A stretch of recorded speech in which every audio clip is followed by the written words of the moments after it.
Good afternoon, good morning, and good evening, wherever you are in the cosmos. AJ Dodgestar, Intergalactic Mercenary, at your service. It's time to get back to the Epyon build. I was like adjusting my sound settings a little bit because I have a new headset. I'm still unsure about it.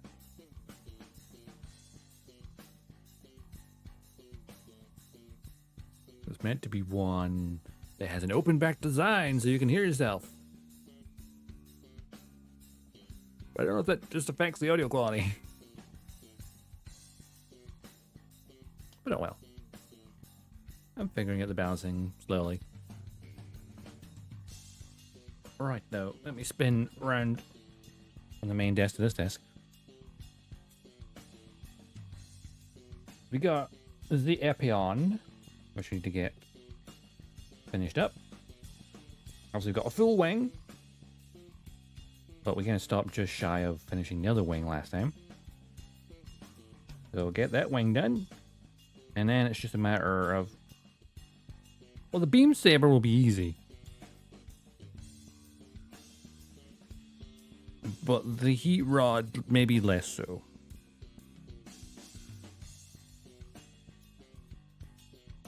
But it's fine. Alright, hey, Epyon, I'll just use there for a minute. Put the other wing off to one side. And the backpack piece, pop it up here for now. Because we need to get down to business, as in repeating these steps for this wing.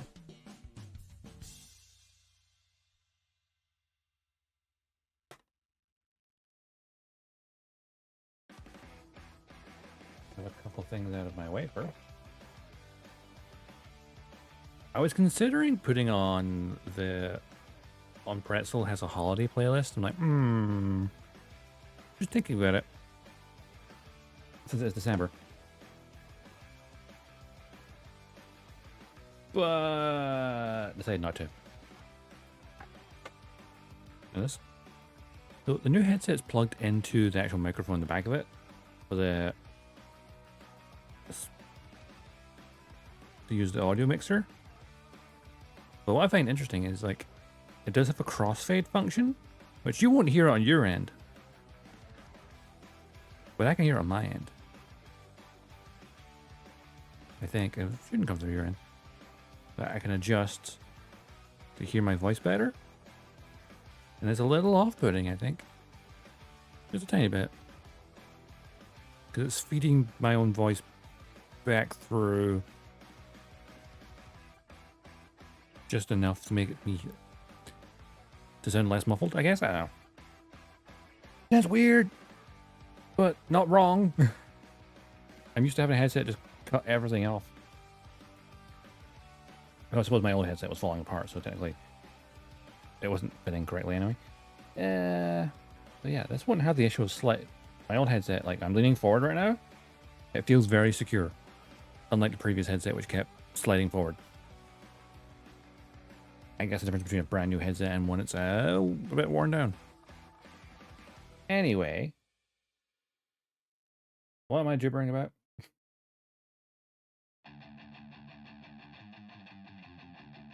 Let's get this other wing finished, shall we? And if the music's too loud, do tell me. I will turn it down. Now, what do I need? I need the B runners and the G runners. This is the G runner, but it's the opposite side of the G. Wait, is it? No, that's the one I need. 37's here.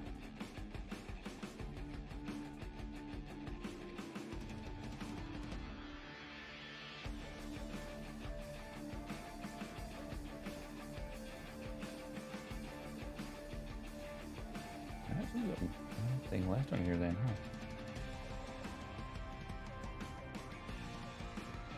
What was that for? I'll find it soon enough.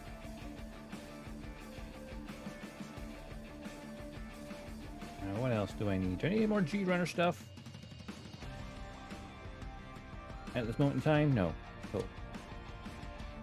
Mostly the B-Runner, that one piece of G, and a little bit of D. Cool.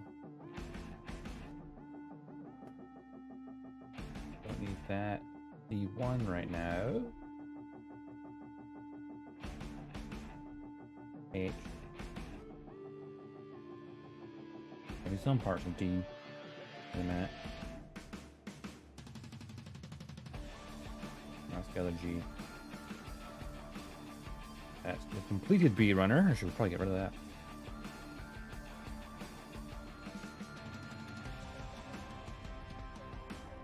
In favor of the one we need, which only has a few parts left on it. Okay.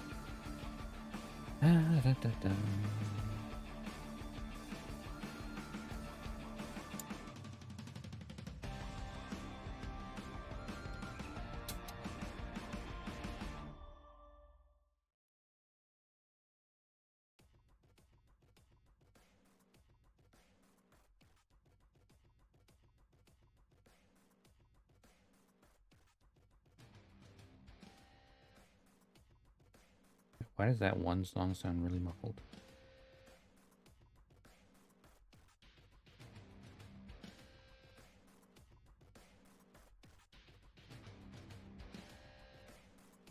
I don't need number B5 later, so I'll grab it now. Might as well.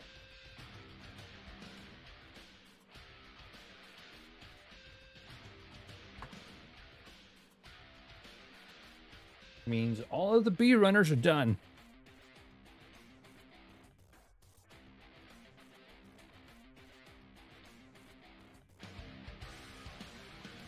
Apart from the D runner still.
Those bits off to one side for a second and focus on the parts I need right now.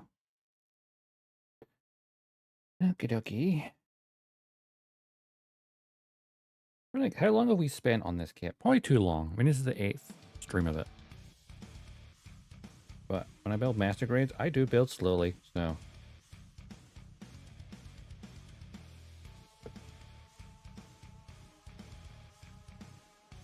That's it, like the joy of Gunpla. You can build things as quickly or as slowly as you want. Build things at your own pace. It's not a race. Unless you're actually in a competition, and I guess then maybe a race.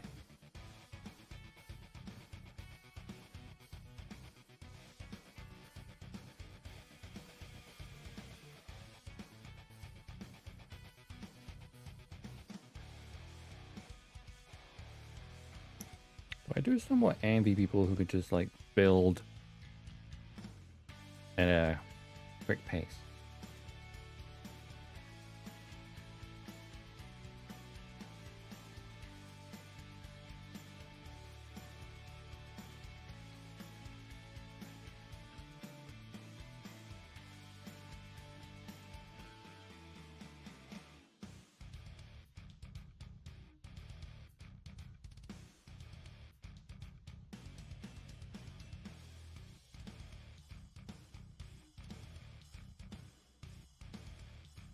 Remember correctly, only one of these nubs will be visible.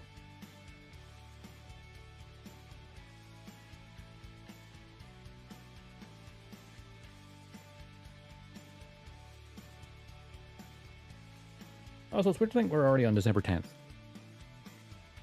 Like, huh? Where the hell's time gone?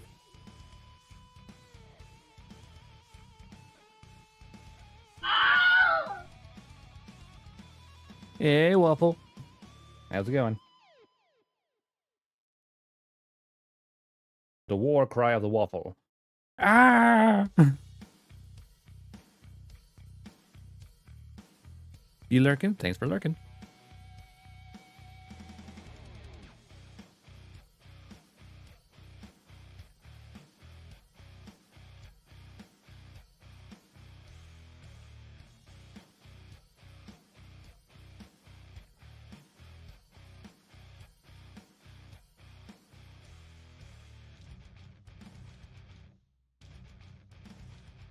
Let me get a new bit of this.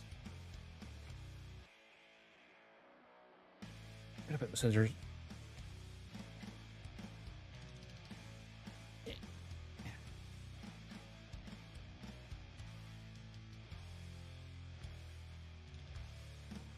There we go.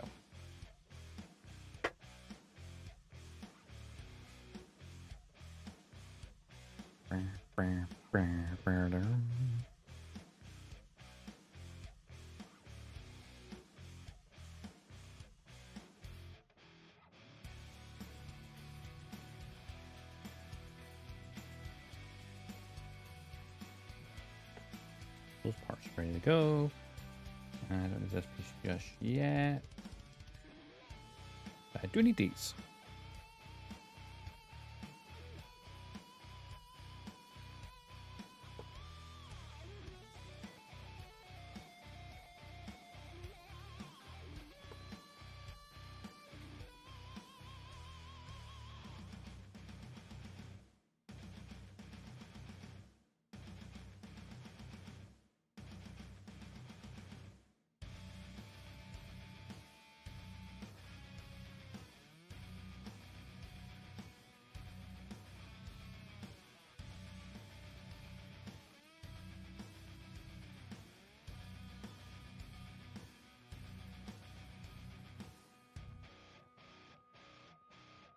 Trying to remember what nubs are visible and which ones aren't.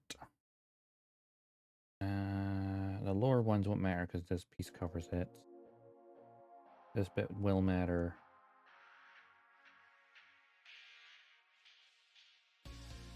Also the back of that. Beyond that,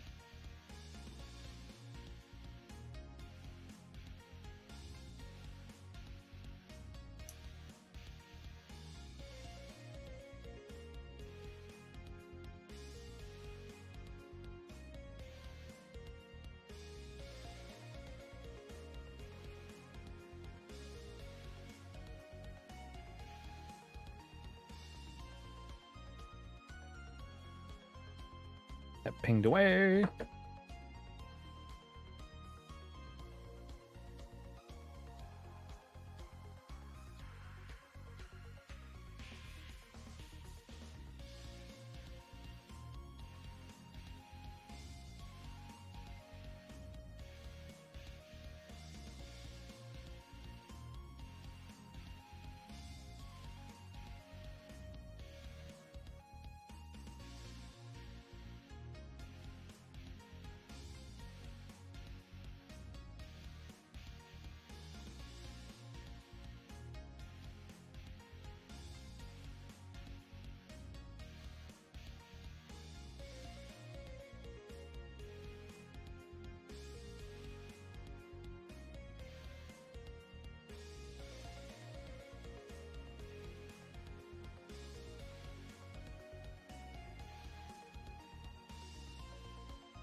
Does this work again?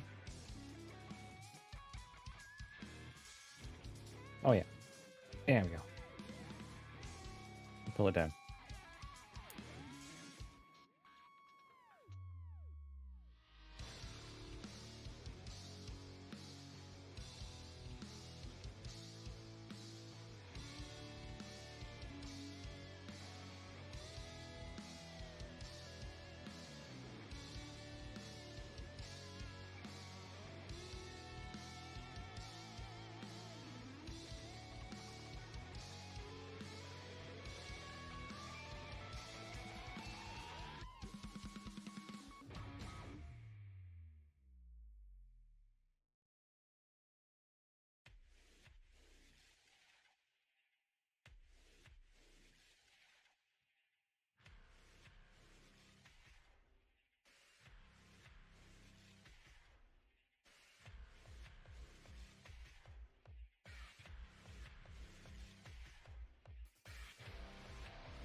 When you realize you're like, yeah, maybe it's that slightly wrong.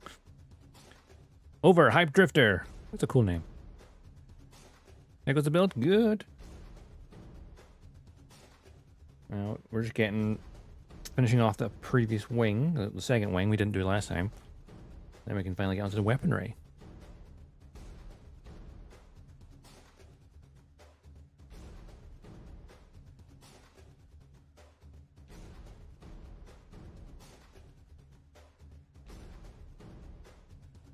Which, of course, the Epyon doesn't have much in the way of weapons. It has a sword and a whip.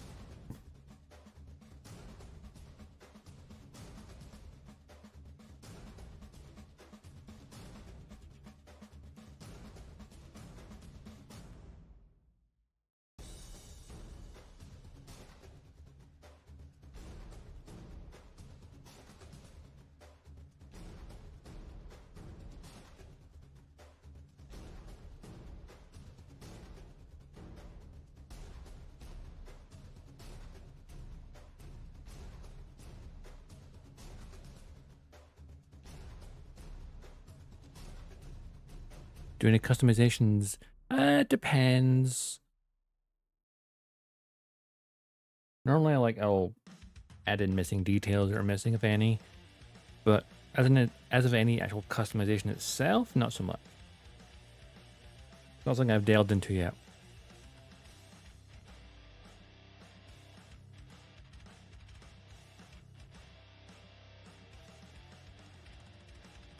couple of ideas I want to try and test out in the new year. For like customizing.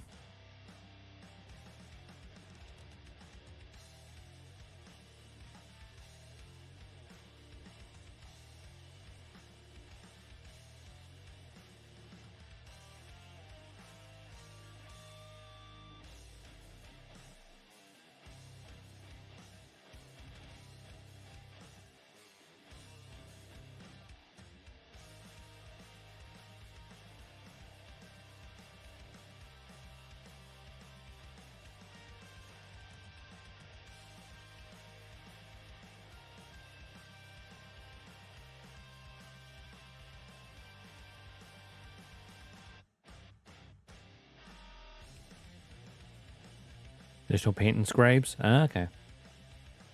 Additional paint, I definitely do that for like, especially in high grades where they got missing colors. I know it on the... Maybe down slightly. We can see this. The clear piece in the chest. It's just completely clear, so technically the rim of it is clear, but it's meant to be gray. That's one thing I need to pop back out and maybe paint the edge of that at least.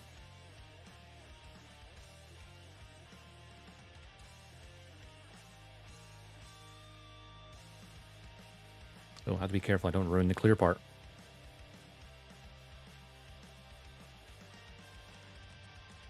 Beyond color corrections and stuff, not too much.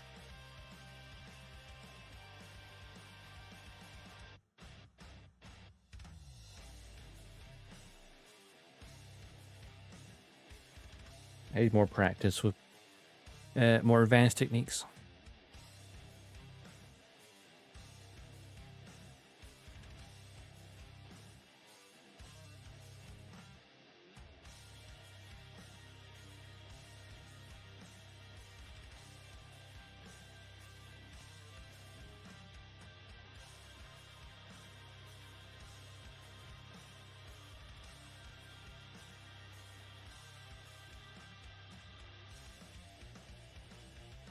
Oh yeah, I do.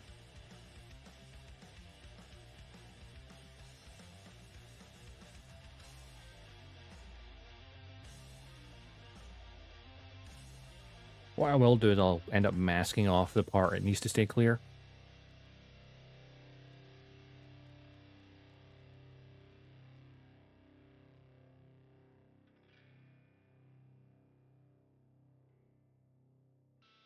If and when I get around to it.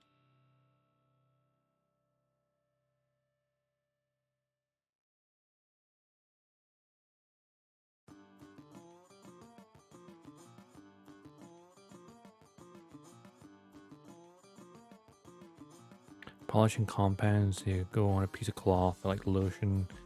What's it called? Like 3K, 6K, and 12K grit. Ooh. Not a bad idea. The highest grit sandpaper I have is only 2,500.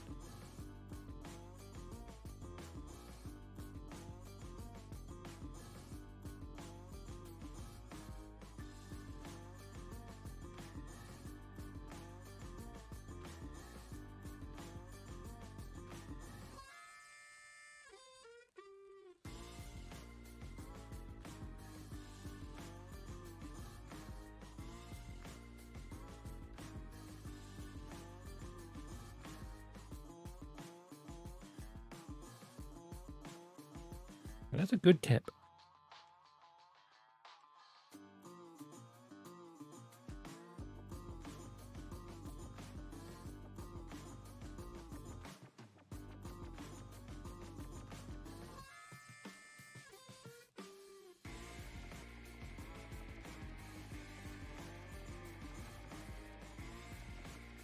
So like I had an idea. So recently I managed to get hold of the real grade new Gundam, which I built before, but I now have the clear version. And I thought it'd be a cool idea to, when building that one, panel line the inner frame with like green, as if it's the Psycho frame activating. And of course I'll have clear armor on top.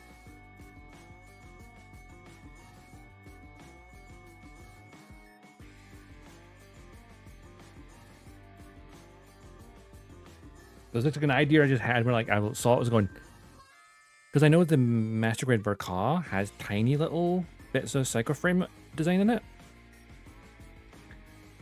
And so I thought, that'd be kind of cool to transfer the real grade, because I built the real grade normally, but the clear armor version would be cool. Also paint inner frame the RG new. Ooh, yeah. Drop them by my Discord.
So this goes into here.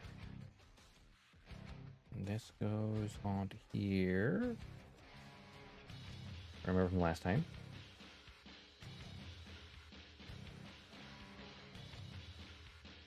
If it would like to go in place properly. There we go.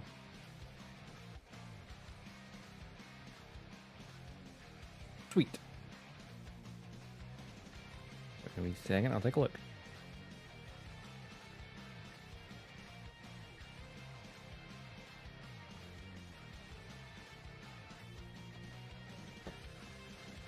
Spin around to other desks.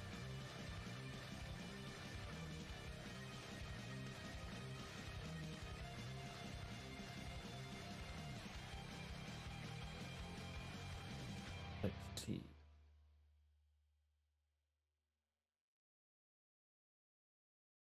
Ooh. I like the extra armor color.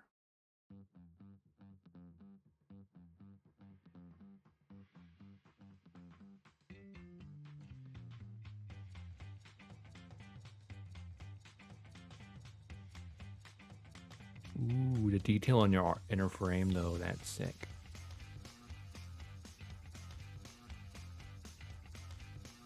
Yeah, that's the sort of thing I think I want to attempt to do with the clear color one, because then you'll get to see all that shit even better.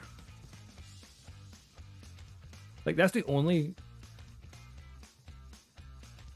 Because normally I dislike clear color. Like, a clear variant on a high grade, pointless. Clear color on a real grade or a master grade where it has an inner frame, so cool.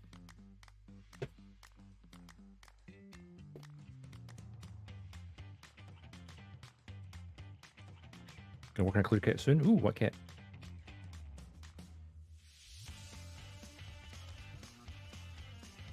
I need these bits tidied up.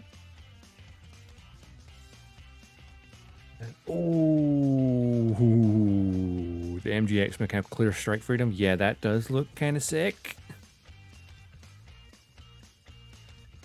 I mean, Bandai put all the effort into the inner frame. It'd be a shame to hide it.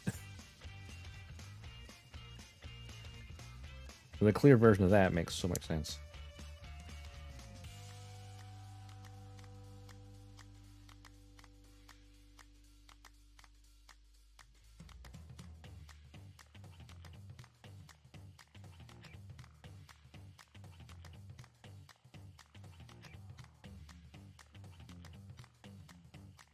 Yeah, because I think all the frame parts are plated.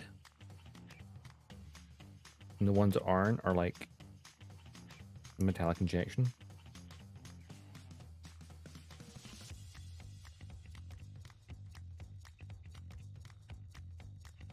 But it'll be a fun build regardless.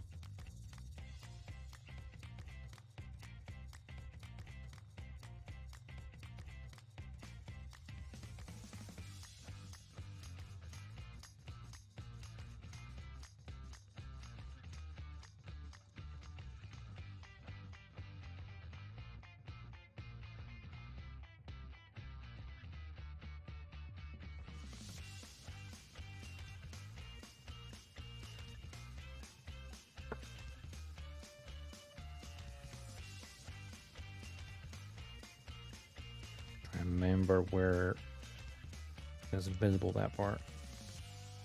Okay.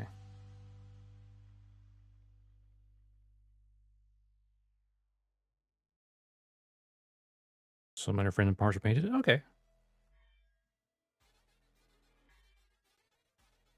It's always think of a kit, like you get one and like you'll build it and then think, oh, I could maybe do this, maybe do that. It's, you know, Gunpla's freedom. To like the top coat with a map. I should do that with clear parts kits. Probably just do that for any non. Yeah, I suppose matte on top of clear would make it really cloudy.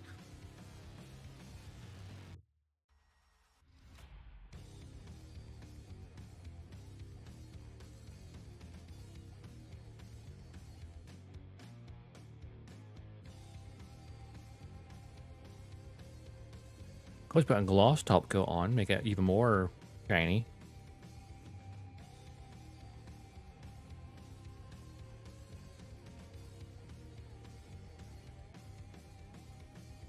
Actually, if you put a gloss coat on top of clear, depending how clear it is, it kind of will always make it look like glass.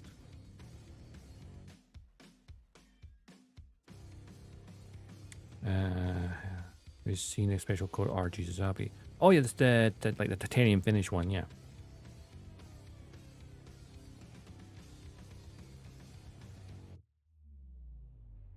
I feel like if you layer paint correctly, then yeah, you could definitely do that.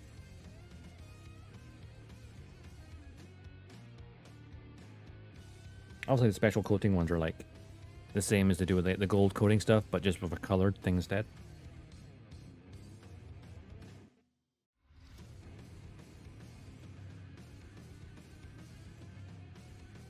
Oh, so put the metallicness underneath, and then have the cleaner. Oh, wait!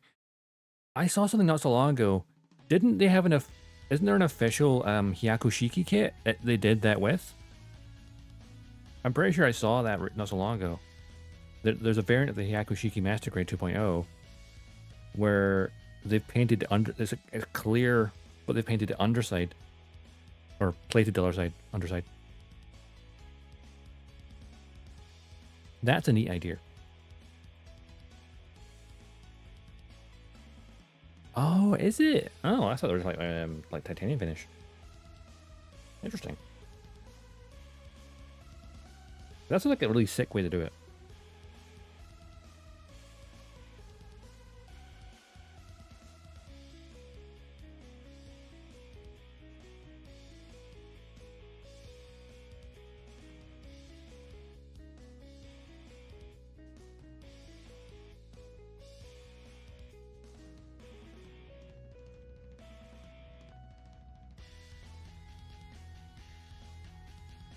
Not the titanium one. Okay, so the special coating's that type. Ah.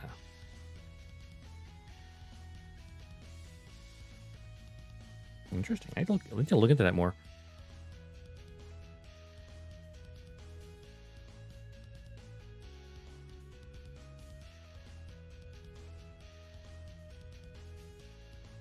But like getting these special variant ones in the UK is pain in the arse.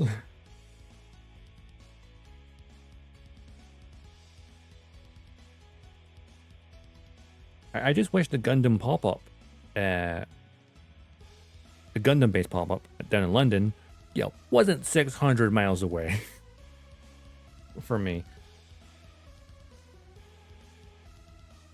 Because the glossiness of clear parts doing the paint on the underside kind of gives that candy coat look. Oh, that's maybe why I've got confused. I always thought just clear red in general always looks like I could eat it. There's something about clear red. It looks tasty.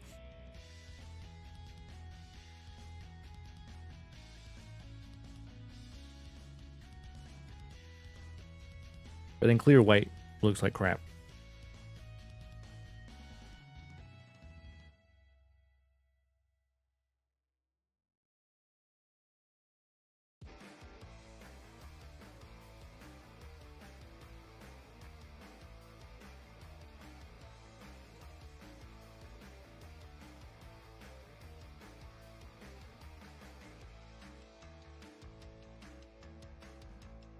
Oh, you're from Singapore, and we just got a new permanent Gundam base store?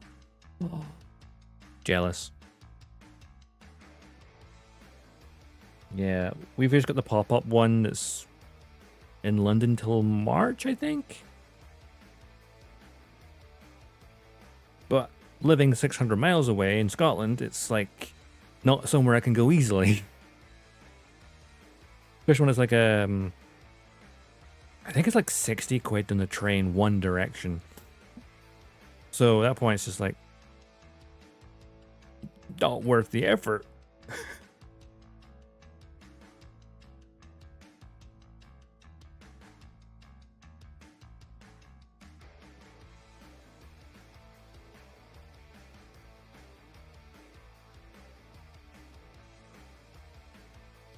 I just need to get my friends down south to like go there and then send it to me.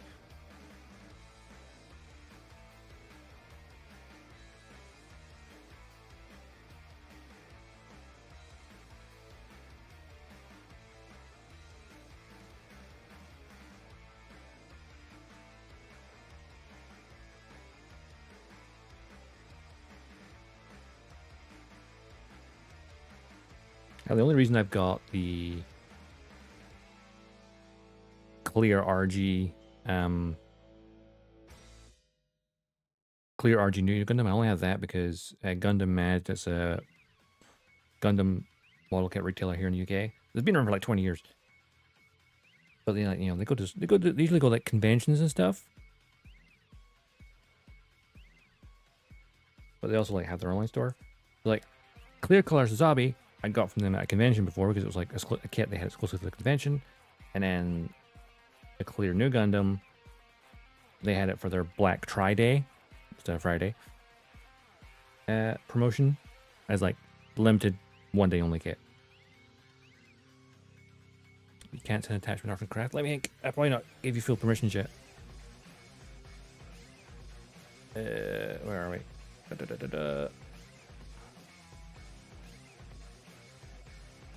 There we go. Try now.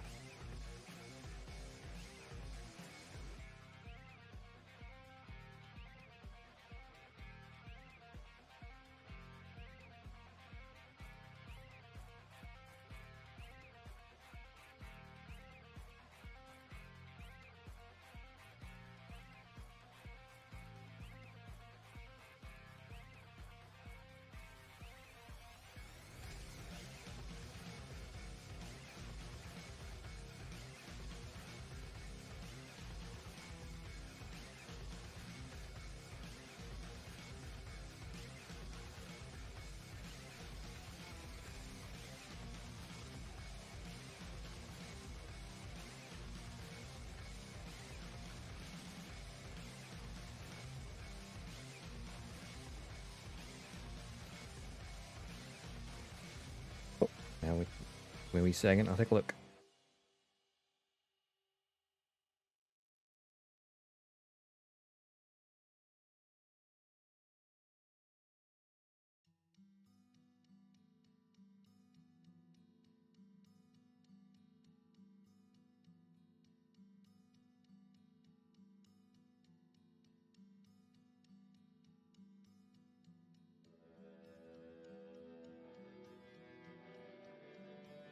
Doopy doopy doo. Ooh, a mini resin print? He's just a little guy. Oh, wow, it actually is tiny.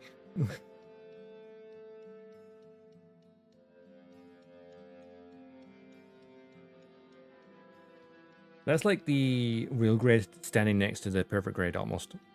Sort of size difference. Actually, thinking about that, the perfect grade Unleashed new Gundam. Oof. Only had the money.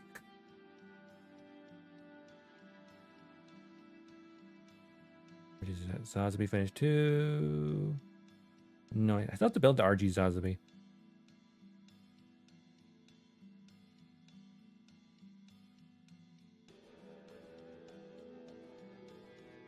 In a mini version too. Ooh, nice.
That thing's kind of sketch at the moment. They showed it off at a live stream, but the thing couldn't stand on its own and kept in the split. Ah, yeah. I saw the whole thing where it falls. I know it had, like when it has the funnels on, the display stand deliberately has a little arm on it to hold the fin funnels because they know it'll be too much strain without it. So, it's one thing, it looks magnificent, but the engineering is maybe pushing what it can handle. Like it may be hitting that point where it's just too big.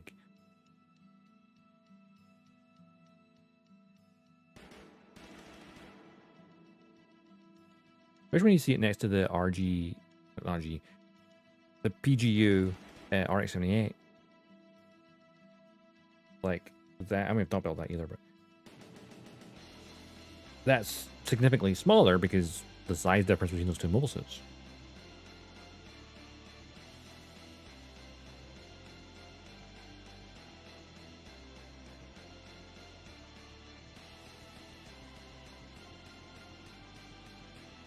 One of the things when we'll wait and see what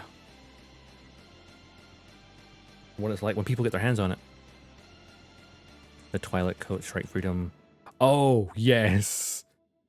That's that's insane. That must be a really expensive coating. Pretty as fuck, though. Like, very pretty. Something I'll never own.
I'm surprised though that they went for, well, maybe half surprised that they went for the PGU new Gundam. I was hoping they'd do a Zaku next, but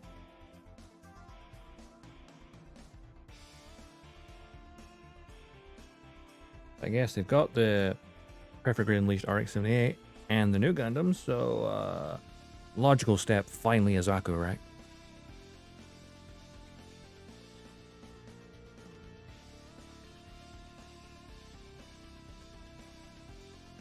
And then if they're feeling brave,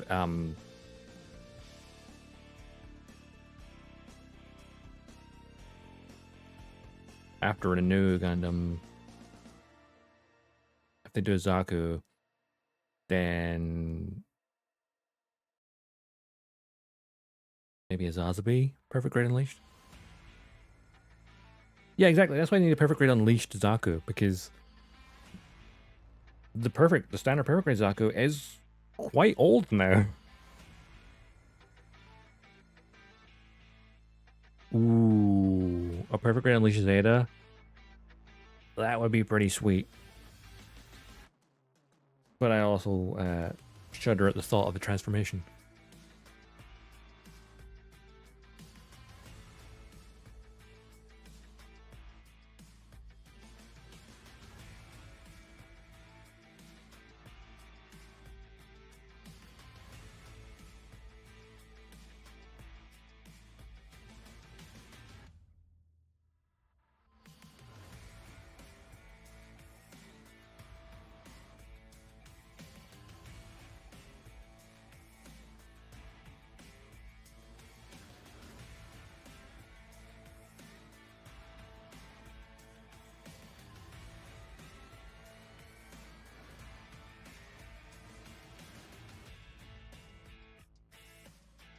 Imagine just throw us a curveball instead of that. They'll be like, Perfect Grade Unleashed.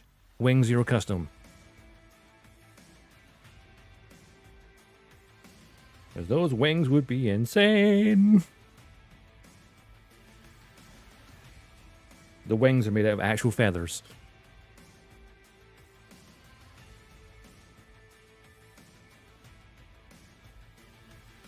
You know, I said that as a joke, but now that sounds kind of cool.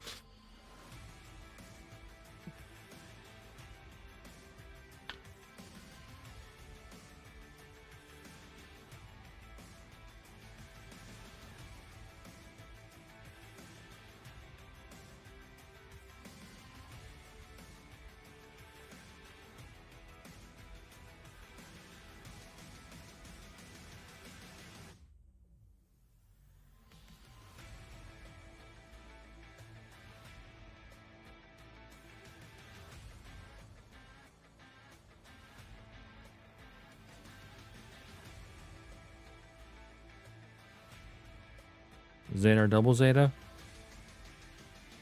I do love Zeta. I mean, the double Zeta is great, but the Zeta is just very sexy.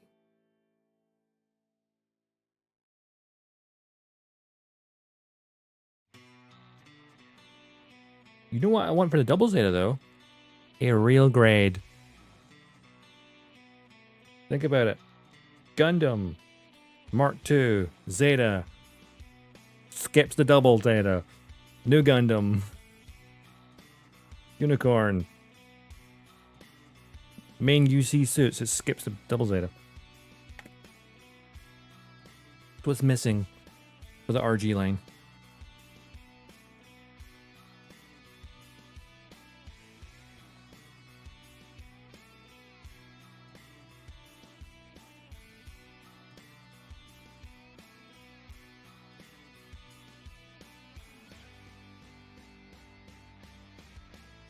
Make their own custom Zetas? Ooh.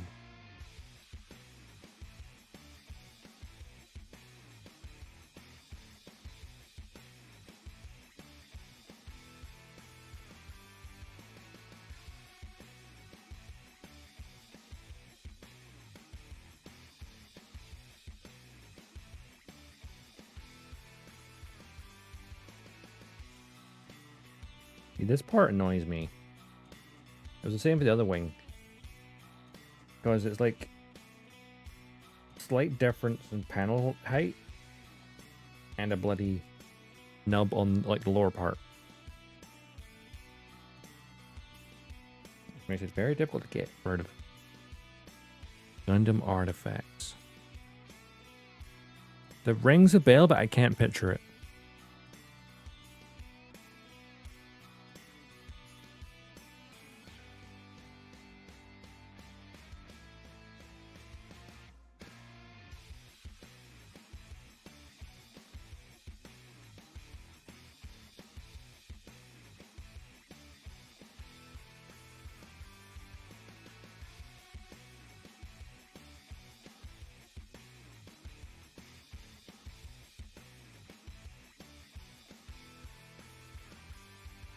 Many plastic models come with a piece. Ah, yes. Okay, I know what you're on about now. Is it the ones that look kind of like they're made of resin? Like color-wise?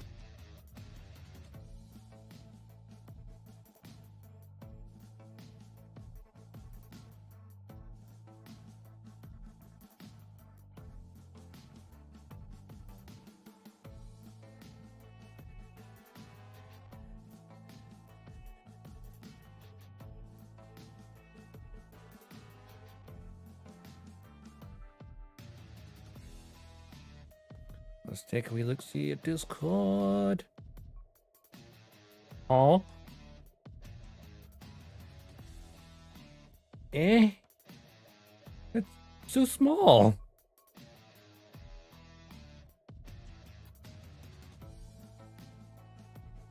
Yeah, that's insane. Because that's not just even painted, that is, they've scribed the lines and filled in the seams and everything.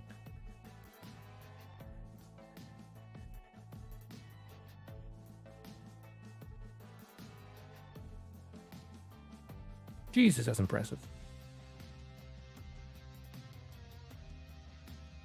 That's insane.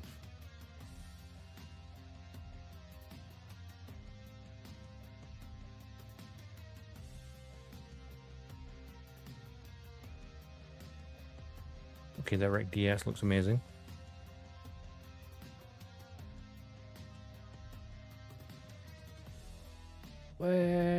Wait, that rifle, they even remolded it completely. Some people's skill level is like ridiculously good.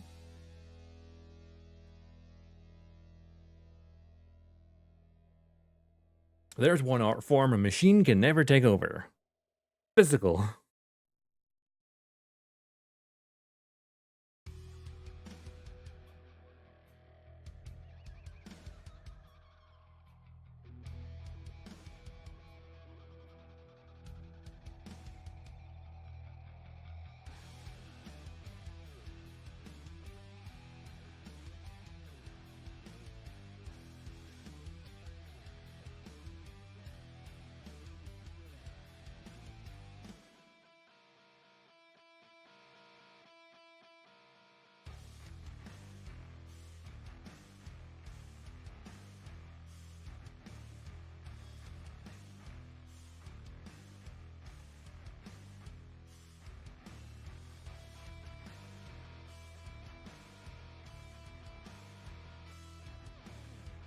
No.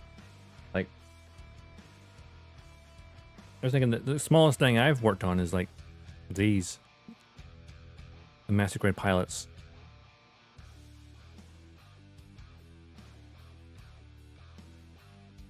Which are not easy to paint. That's for sure. But fun.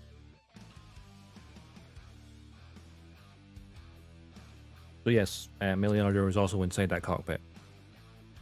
Fully painted and entombed inside.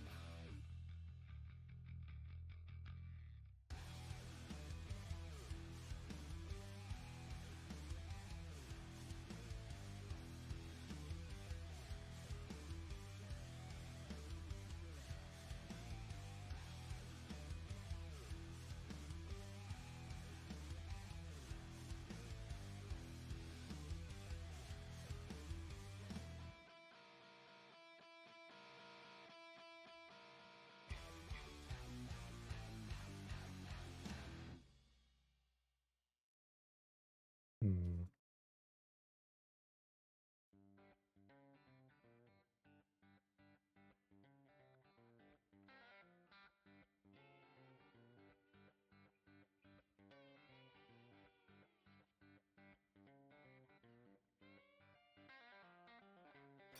I think the ads are about to start.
Well, it'll look smaller at least.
Right.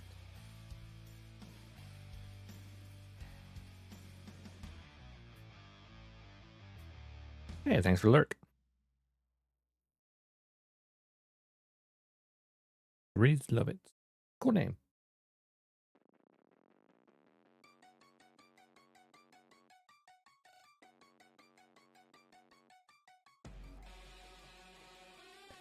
And this part needs to go on here.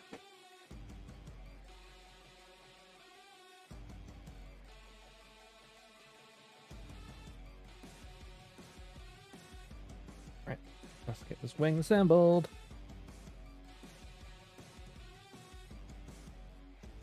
Right. Remember what we're doing. That one does there. Nope, that went right.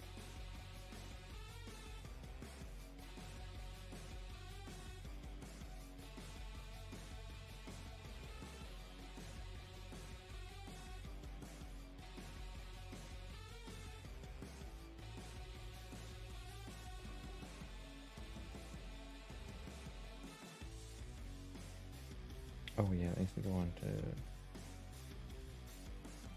other bit, doesn't it?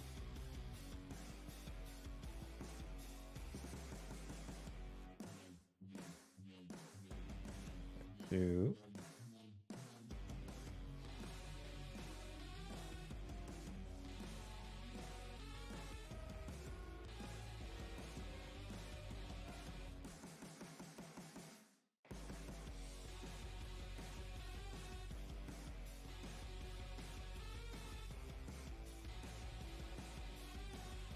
Goes there. And then we close the whole thing over.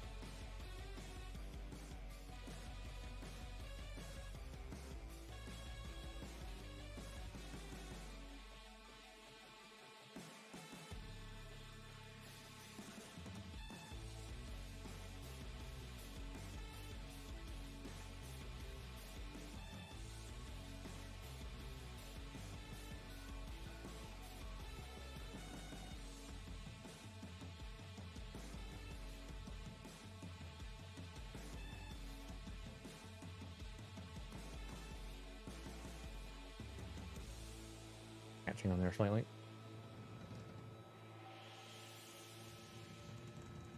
Yeah, we got it. Cool. Now these bits for the rim. Detail. Peace.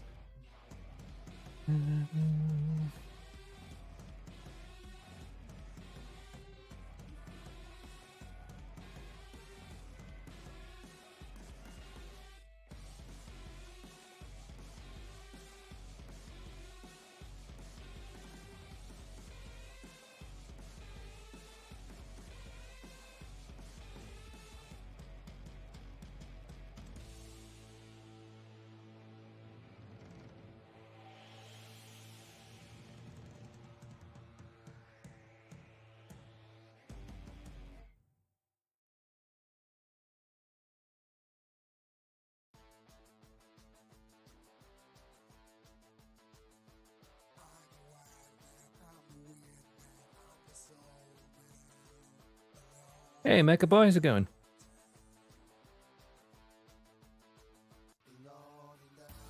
Hello there. General Kenobi.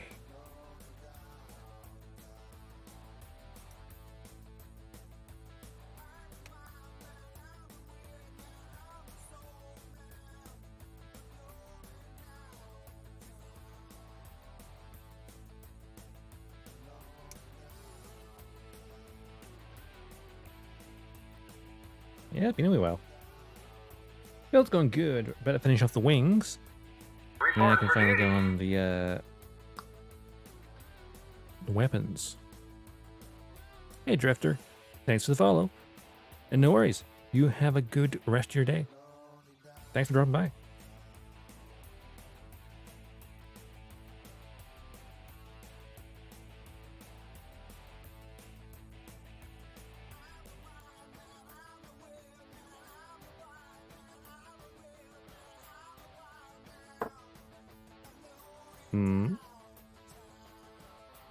Ooh, nice. I look forward to it.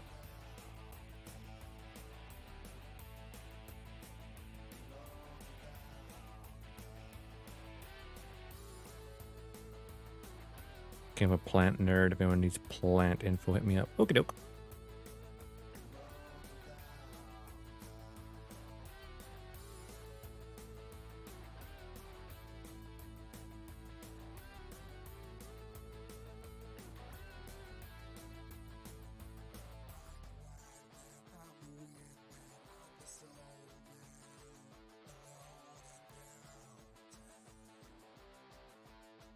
It's interesting that I did set Pretzel to be instrumentals only. But occasionally, a couple of songs still have some lyrics. It's really weird.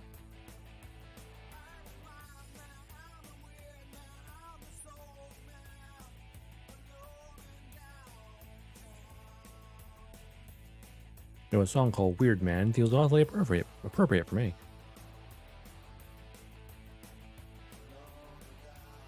I'm a weird man. I like to play Bill Gunpla.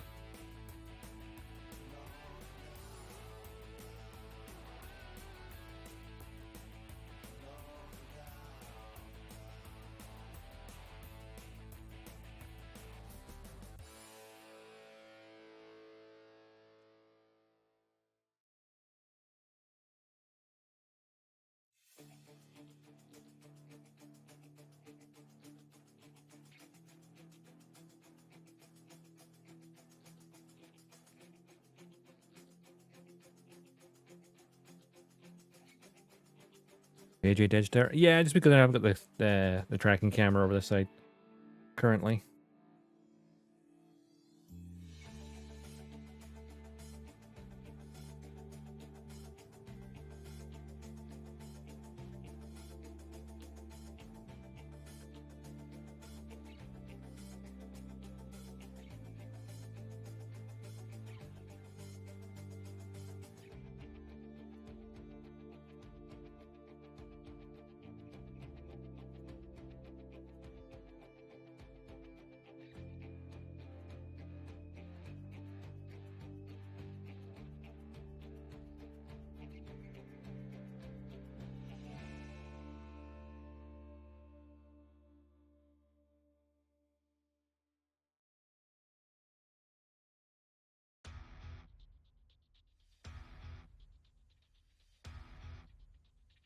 Well, Darkstar tends to be called Andron Darkstar because it sounds even more edgy.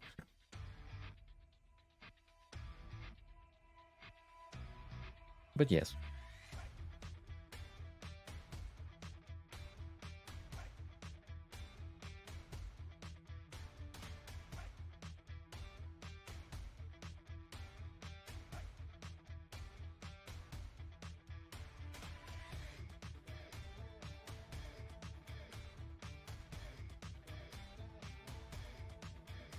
Derpstar? That's just the normal AJ, don't you know?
Kinda, maybe.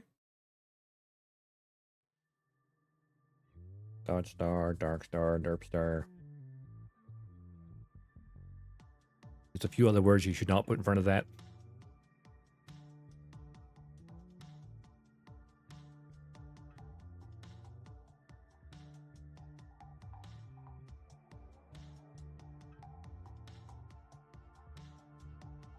AJ Rockstar.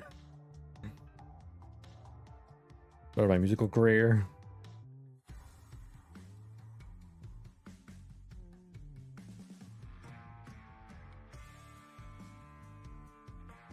A gangster. Yeah, so I'm gonna sleep with the fishes, see?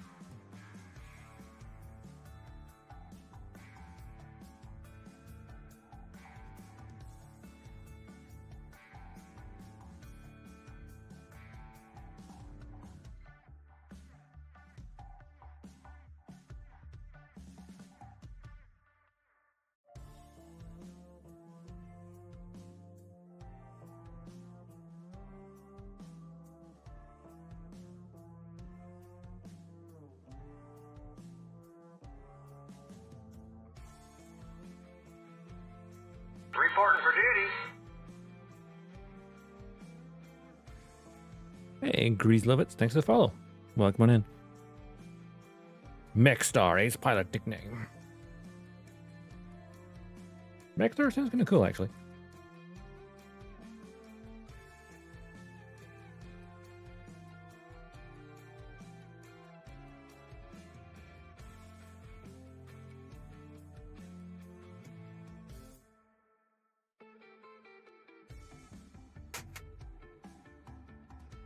Star Mechanic.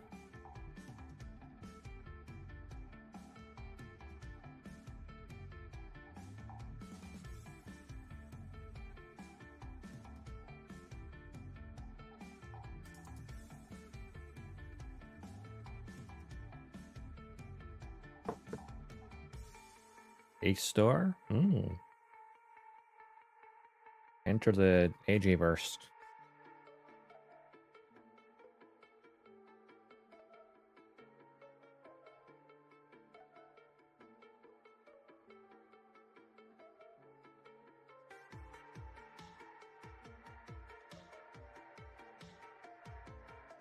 So funny you should say Ace Star for a fighter pilot. I have been thinking about playing Ace Combat recently. Been a while.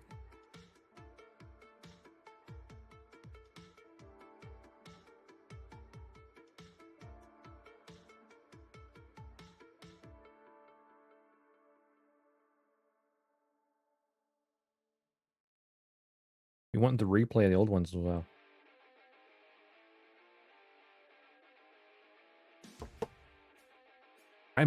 Also, I haven't realized. I just thought cause I've been listening to Ace Combat music, so naturally the YouTube algorithm's been propping up the trailer for Ace Combat 7. The launch trailer was 7 years ago. It's been 7 years since the last Ace Combat game. I mean, there's been DLC, technically, with the Top Gun Maverick. But we know they're working on Ace Combat 8. They have basically said it without saying it directly. They've just said they're working on another one. They've also said Project Aces, when people say, oh, you should do remakes of 4, 5, and 0. And they're like, yeah, we'd love to. But we're a small team. So who's going to do it? Which is saying they'd like to, but they don't have the manpower for it themselves, while continuously making 8. Hopefully that means a remaster of the Holy Trinity of 4, 5, and 0. They've got another company working on that. Maybe Hopium. Copium.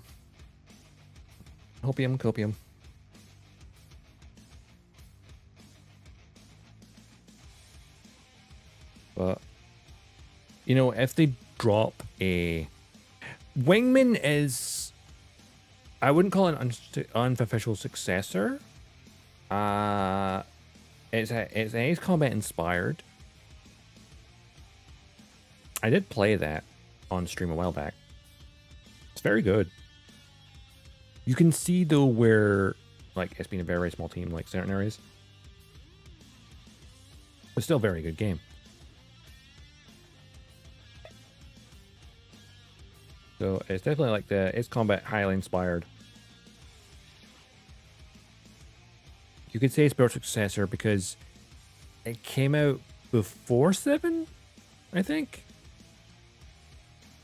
I think it came out just before 7 did. I'm trying to remember.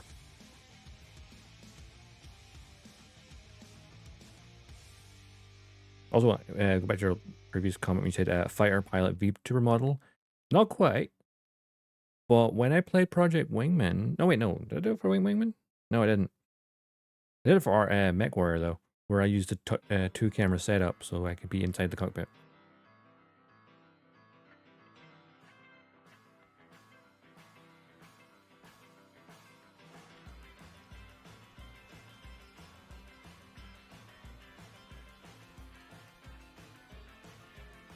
Hey, Ninja. Miss his combat? I do, too. That's why I wanted to play it. You know, copium that maybe, just maybe, we'll get an Ace Combat 8 announcement at Game Awards. Highly unlikely, but I'd like to dream.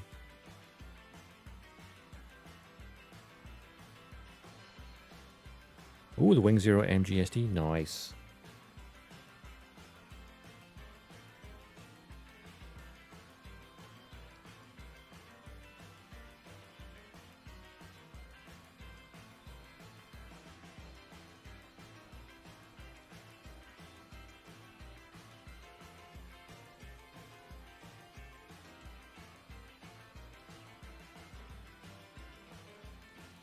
Steel Battalion light controller. I don't know if anything will ever come that replicates Steel Battalion because Steel Battalion's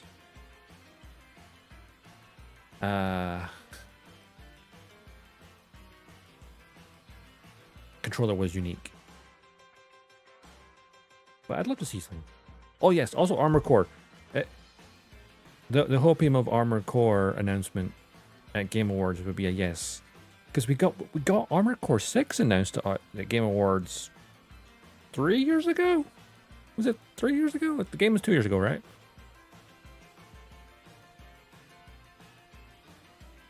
So either DLC for Armored Core 6 or Armored Core 7.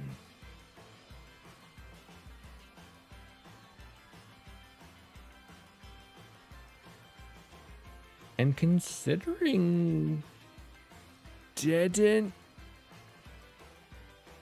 we're stuck in the course back. And everyone going, oh my god, Armored Souls? It's like, no, this game predates your Souls games.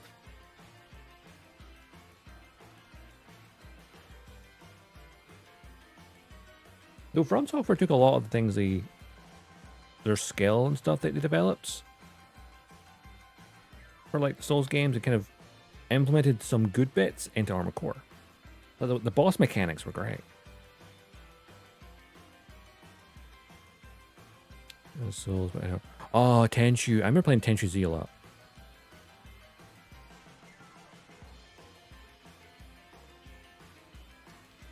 That'll be FromSoft's next surprise. They're bringing back Tenchu. I mean, they brought back Armored Core to much love. We'll bring back Tenchu.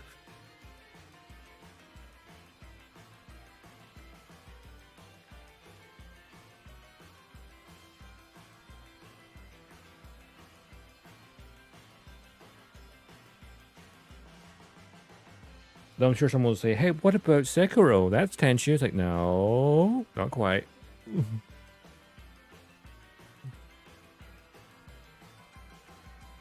Maybe visually.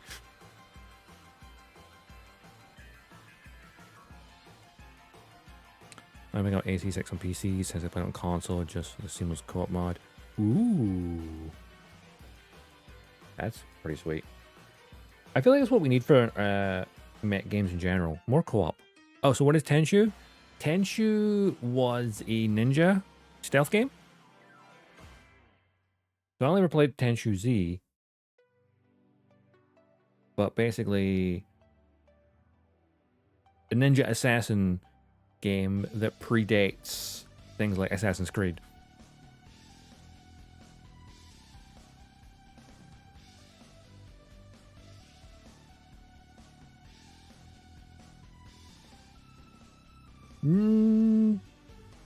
Only in that if you did get detected, survival was questionable.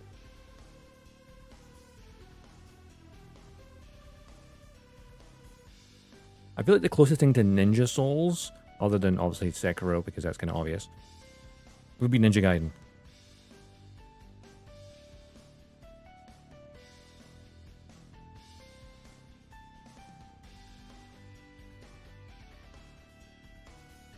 And again, that predates Souls.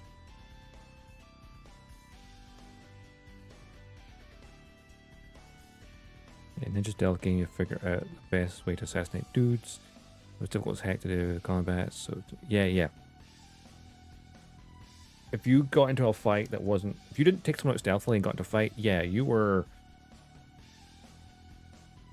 Ah, that makes sense. So it was like a Tenshu in spirit. I love the thought that though, like when they develop games and then it turns into something different. Like how Devil May Cry was originally Resident Evil 4. And then like, actually this is way too different, and it became Devil May Cry.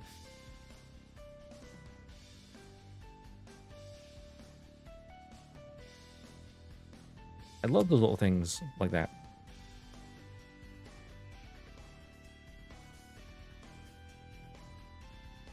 Oh. Mech brawler that predates Armored Core. In a fantasy setting. Interesting. I mean, fantasy mechs are pretty cool, sweet. So, yeah.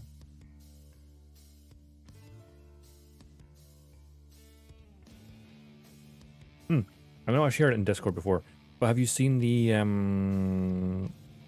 little indie games in development that is basically a mech game but has an art style that's similar to Valkyria Chronicles?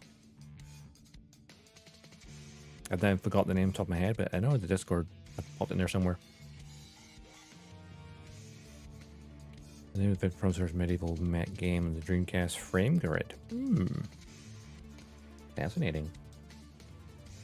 Alright, backpack.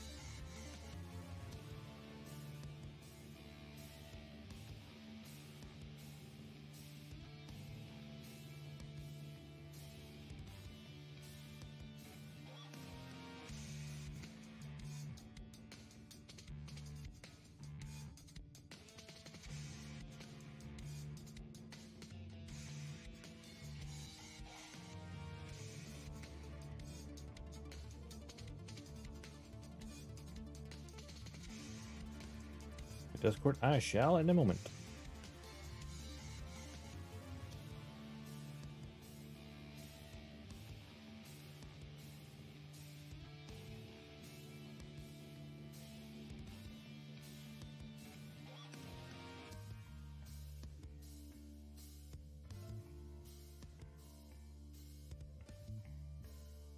Right, this is how we look. See, General.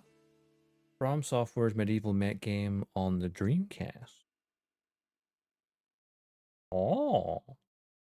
I think From Software did a load of stuff before the Souls games. They did a few Gundam games as well. Like on the PS2 era.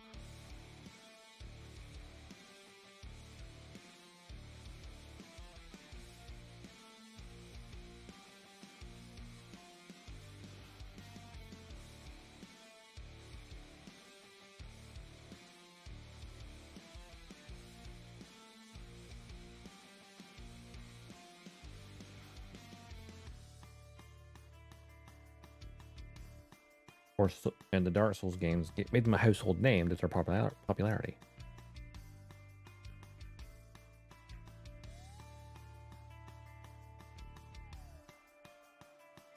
Meanwhile, Armor Core had issues trying to get published back in the day. Like, but this way, Armor Core 4 was published by Sega. Armored Core for Answer, the direct sequel, where you could actually transfer your build data to the other, one game to the other, was published by Ubisoft outside of Japan. So you couldn't transfer the data.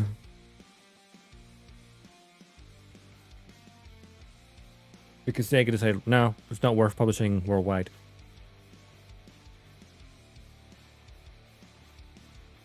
And then 5 and Verdict Day were just self-published.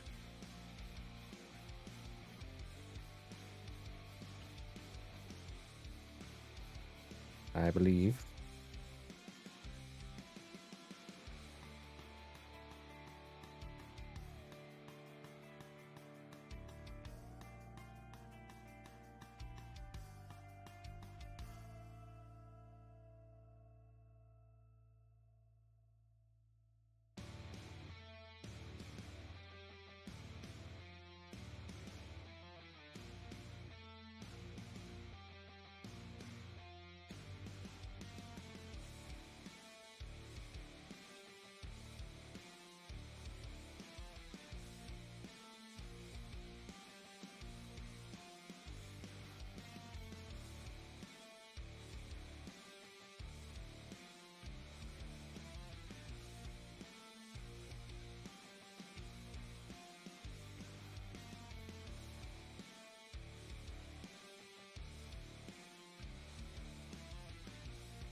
Is there a Macross game?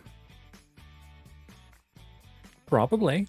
I've never played one, but I wouldn't be surprised.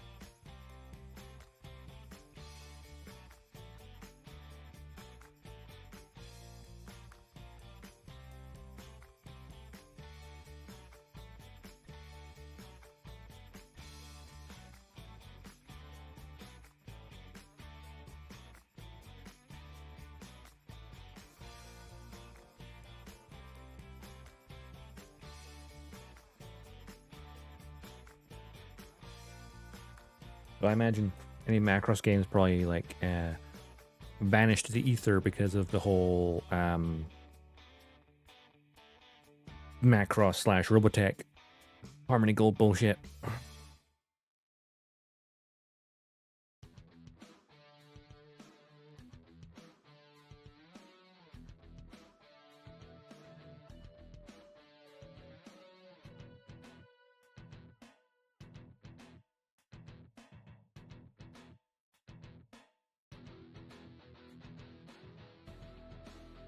Well, licensing stuff.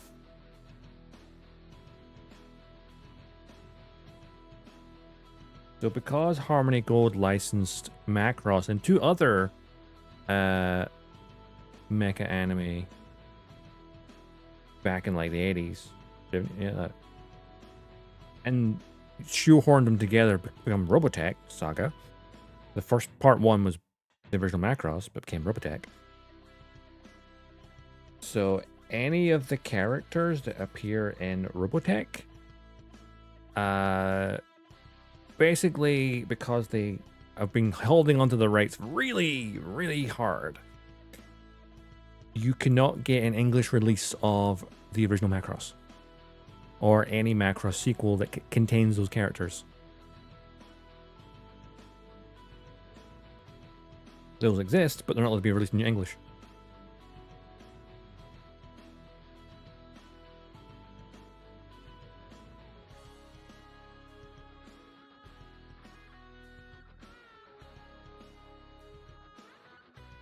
Also the whole thing with Transformers Generation 1 Jetfire.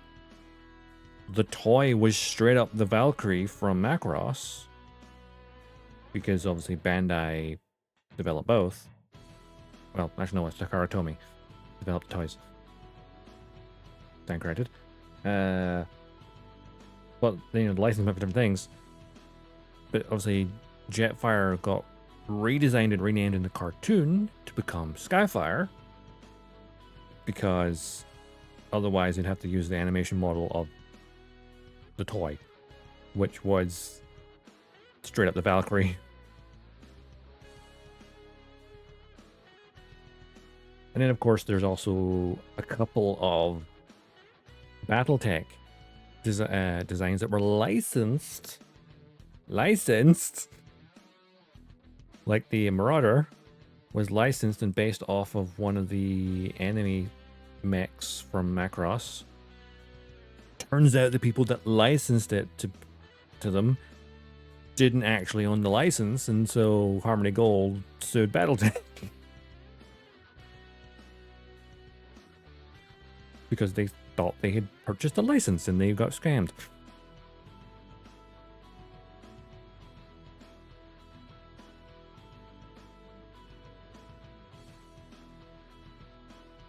Oh, you mean for like Macross?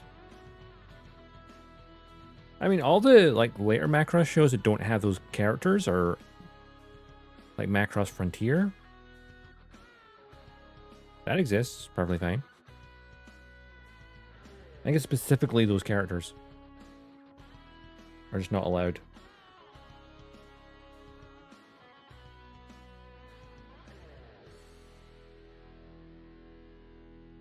But Harmony Gold's holding on to the license by just making comics now because, yeah. Macross Ace Frontier. Ooh, I didn't get into that one.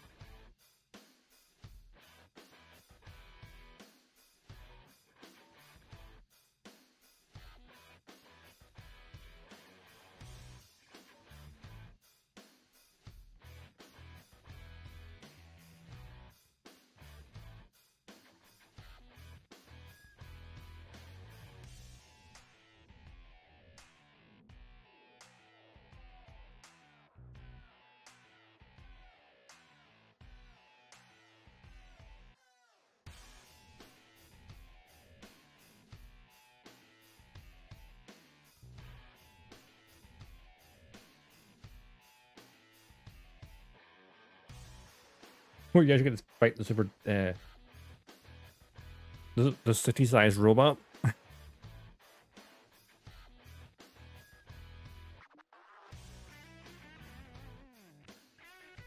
I mean, I watched the Robotech version many years ago. So when the Macross transformed for the first time, that was crazy.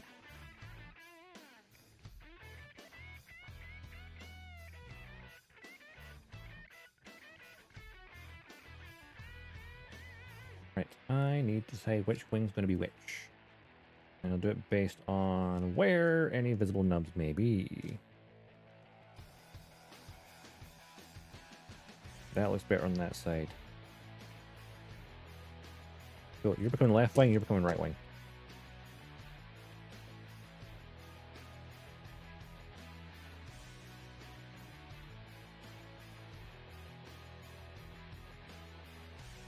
Goes in there. And this goes into here. And then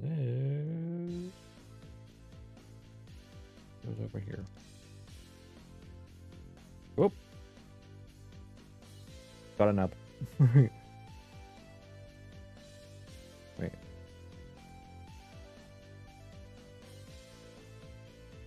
Oh, I haven't sanded this one yet, really. That's why. Duh.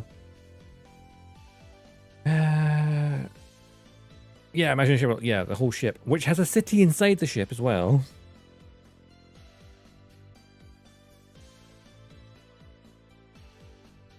Also, I love the time that Macross transforms for the first time, because it has a city inside that was not prepared for that, and it basically was like a natural disaster. Because it's, hey, what happens if part of the city's built on top of the transformation mechanism?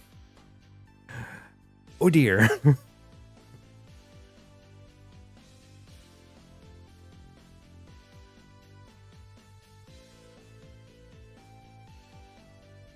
They fixed it after that first transformation to be able to alert the citizens beforehand,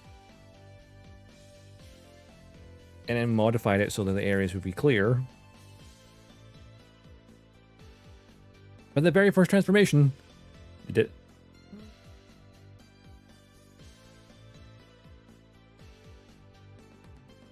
Didn't they? Oh yeah. They didn't for it. They didn't. Yeah.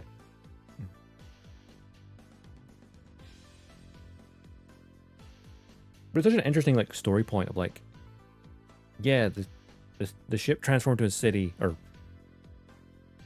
essentially yes, or the amount of people who got crushed by buildings because the ship transformed into a giant robot to fight off an enemy. But it was the first time that did it, and they didn't know it could do that.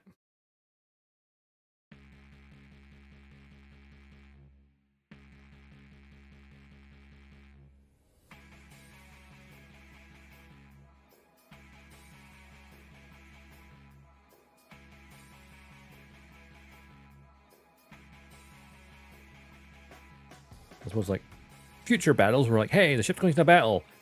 Stay away from these locations where you may get crushed by a transforming mechanism.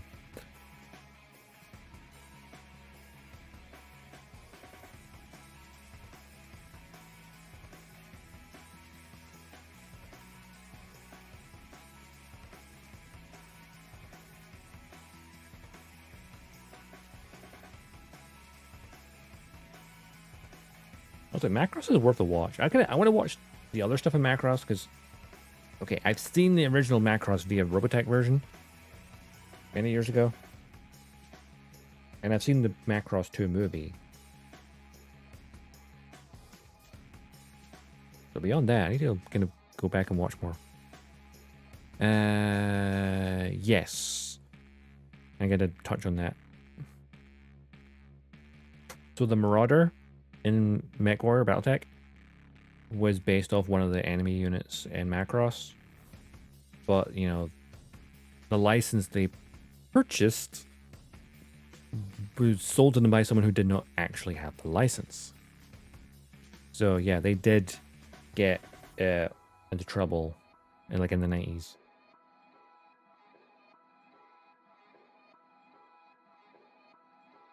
But hence, of course, everything was based on a licensed mech has been redesigned, so it has a similar silhouette, so you can see the lineage of its inspiration, but it's its own unique design now.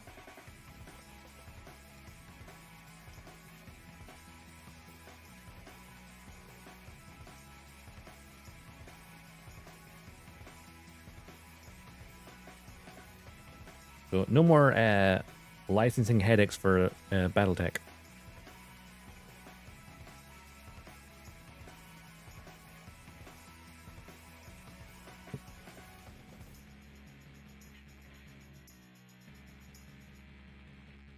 Yes.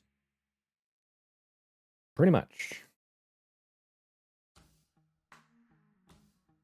It used to just be a copy paste of, I forget the name of the unit from Macross off the top of my head.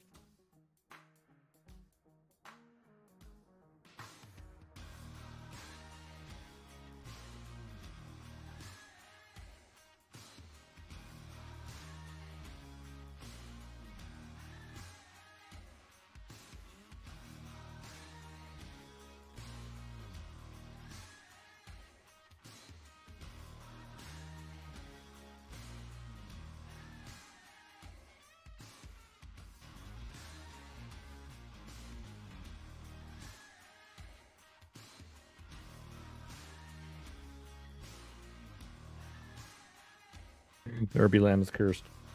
I mean, the Irby is at least with their own designs.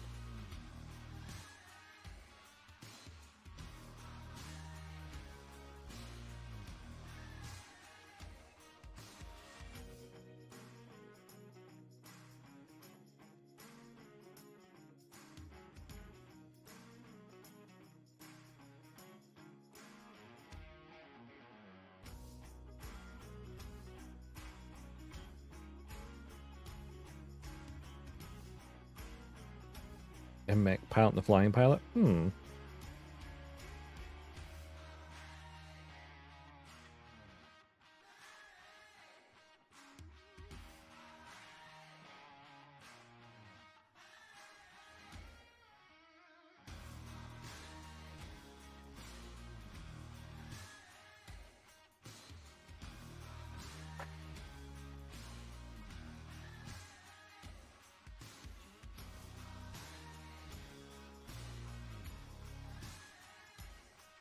Now put this on.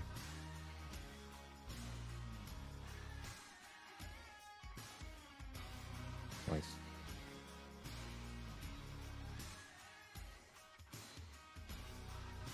One wing attached.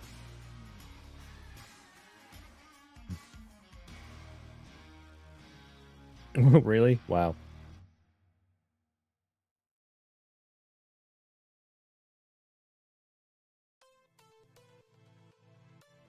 It's a bird, it's a plane, no, it's a flying trash can.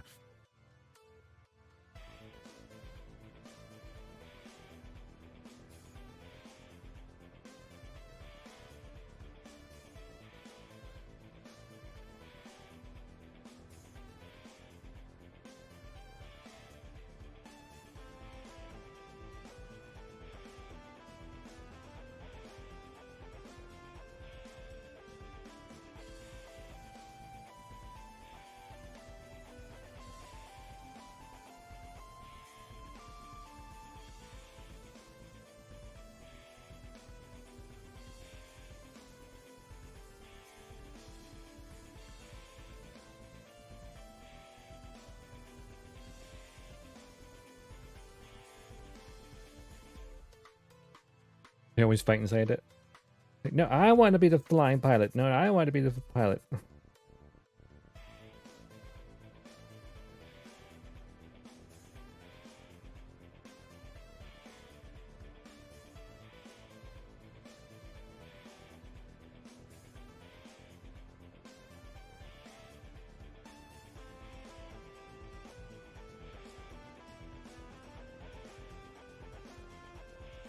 Or the whole, Mom said it's my turn to pilot the Irby.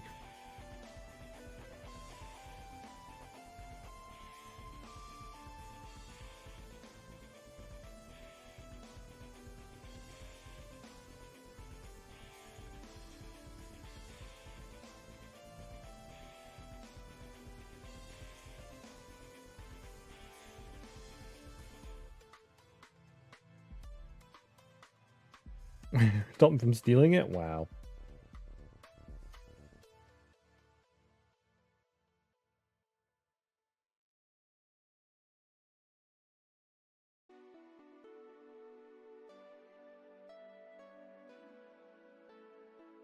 This is your new battle mech, and this is your co-pilot to make sure you don't steal it.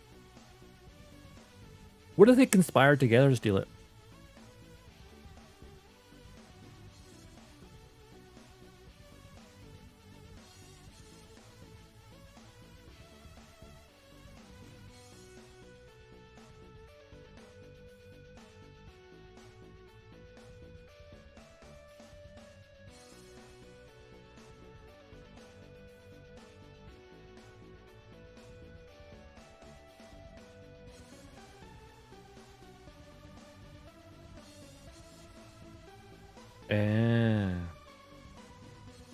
Literally your supervisor babysitting you.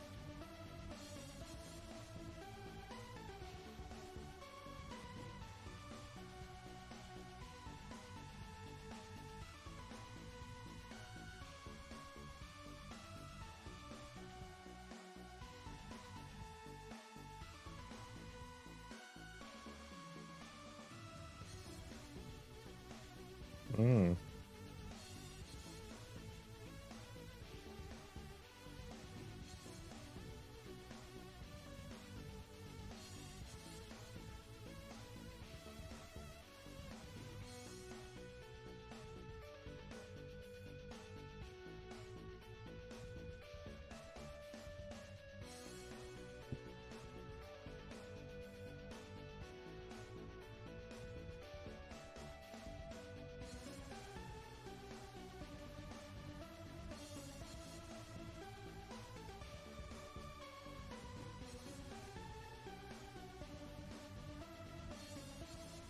Yeah, most only have one seat because... Yeah, but the RP is quite thick.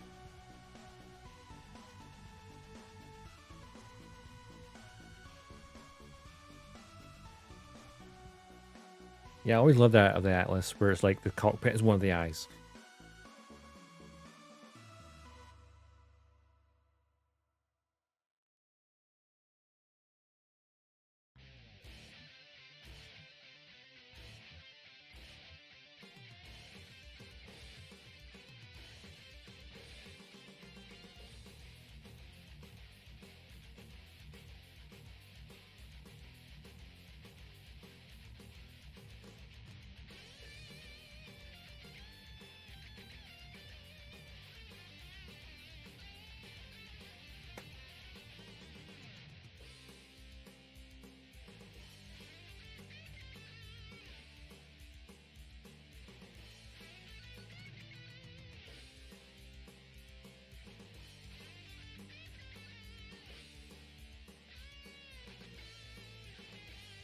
Yeah, because the giant cannon's in the way. Right side, I think. I don't remember, actually.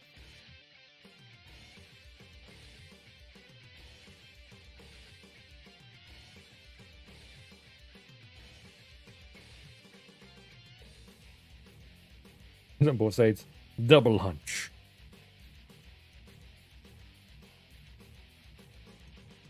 So as long as you're not directly in front of him, he can't see you.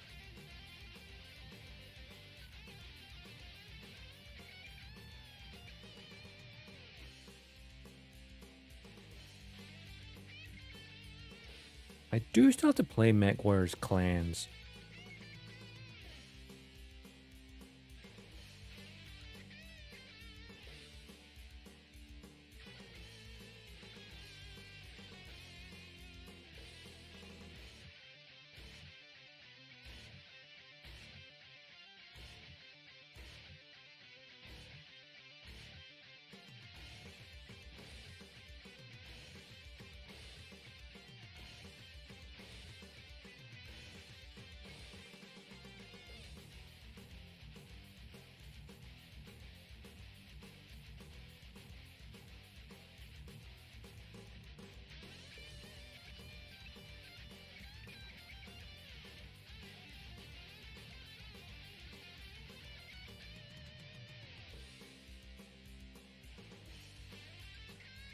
What's the matter when you see the flash?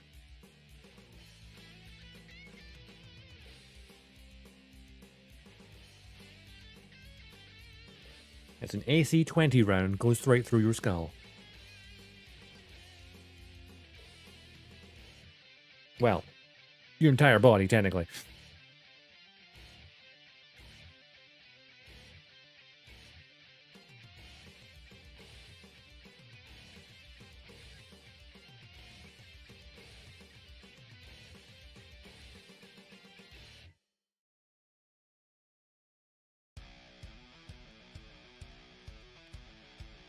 So in MechWarrior 5 Mercenaries, I did enjoy putting a gauze gun inside the hunch.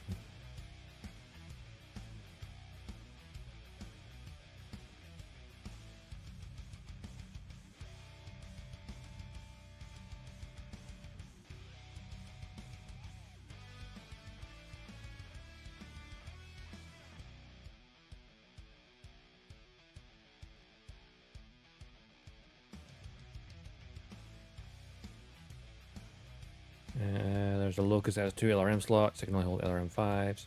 Yeah, but still, that's 10 missiles it can fire.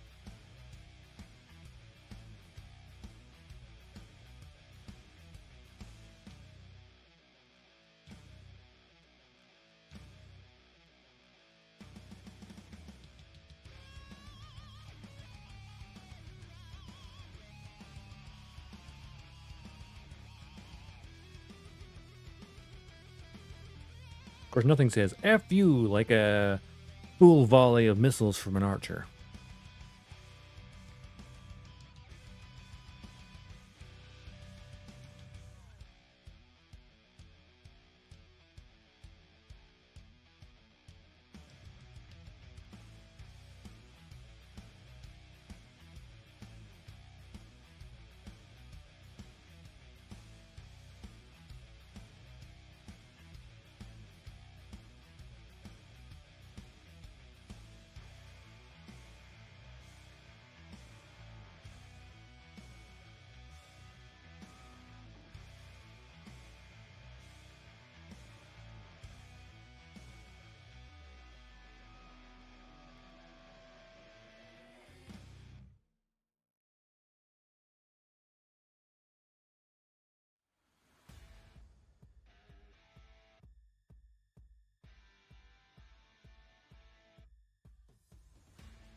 Well, Mega Online once someone made a Piranha with AC-10. It had only 7 ammo and 1 armor and all parts. I mean, that is the definition of a glass cannon.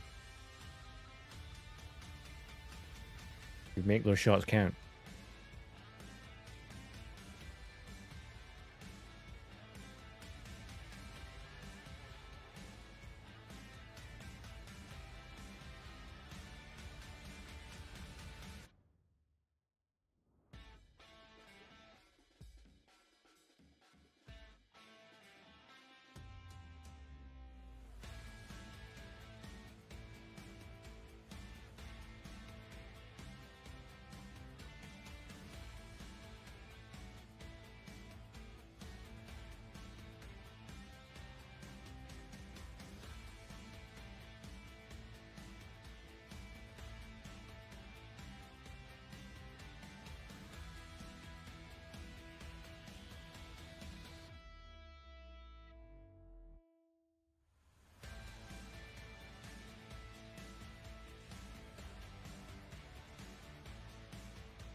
Oh, actually,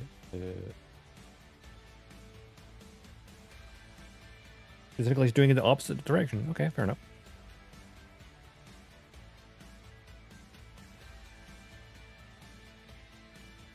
Compared to the other wing. Interesting.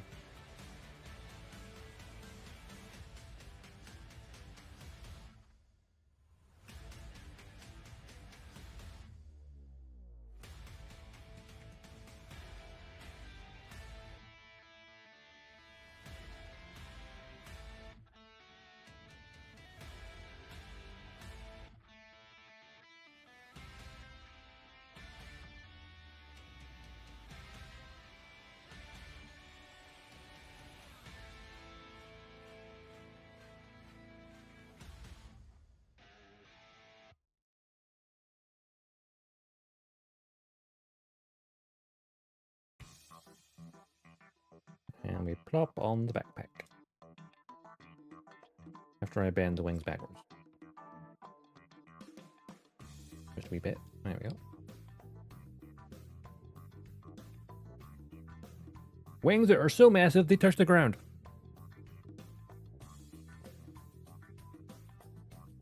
Which might be a good thing.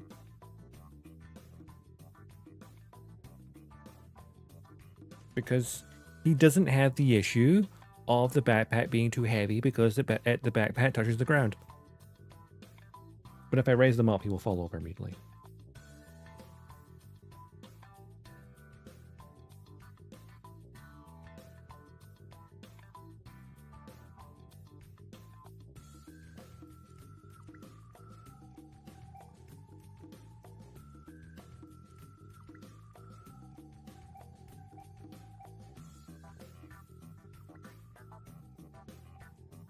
But goddamn, does the Epyon look good?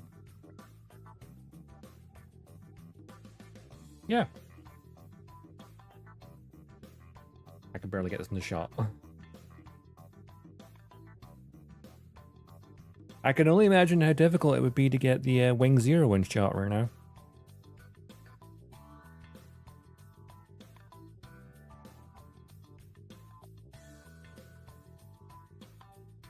Yes, it supports itself with its own wings.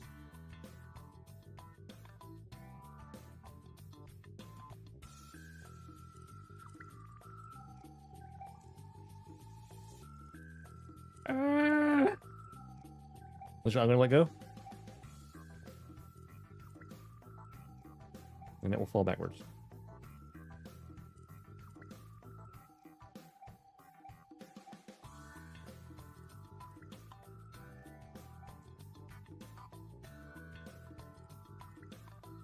You know, the Epyon, I think, is easily one of my favorite designs.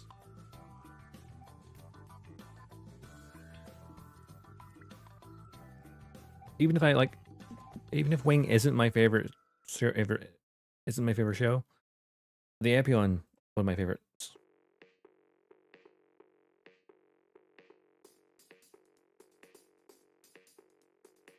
I just want to tilt them forward a bit, actually.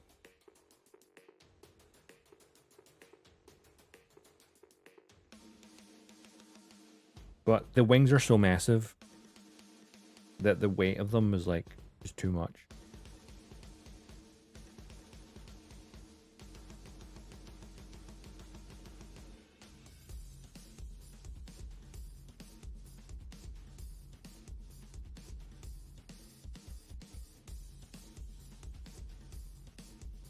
How nice we finished the wings at 2 hour mark.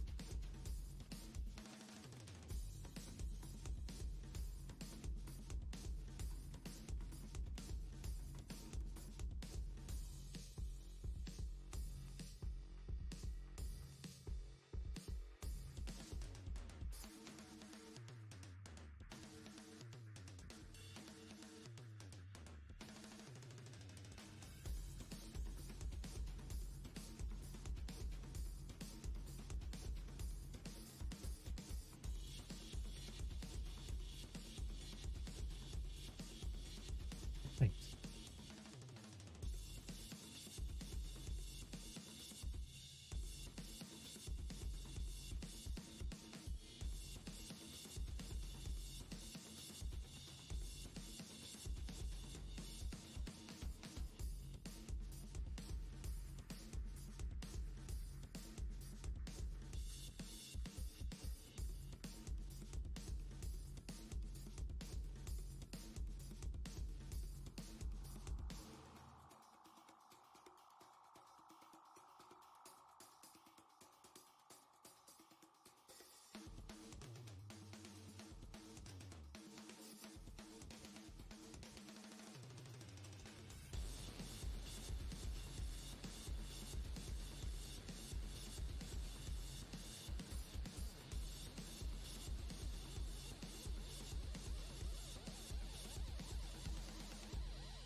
Is that over? Yeah, there's another 50 seconds.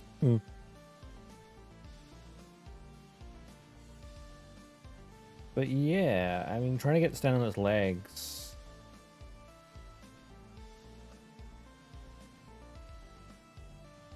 I think it's the sheer weight of the wings that high up.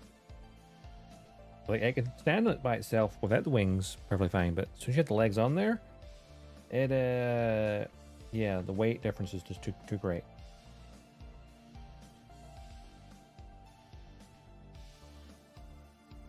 Now, you could definitely try and pose the legs just the right way. Potentially. Maybe. But, I don't know. I mean, I'm gonna put it on an action base eventually anyway, but obviously not right now. But hey, weapons time.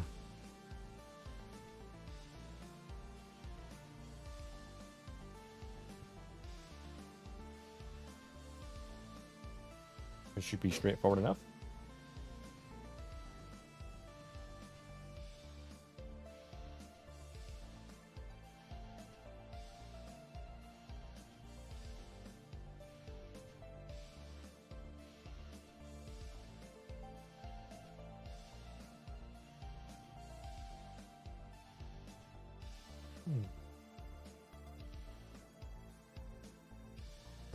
Hang on. There we go. That's the H-runner. Read that right now. Need one. I need this second. I want it soon.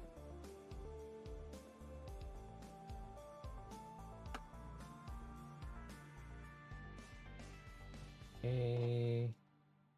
Other G, which is also basically done.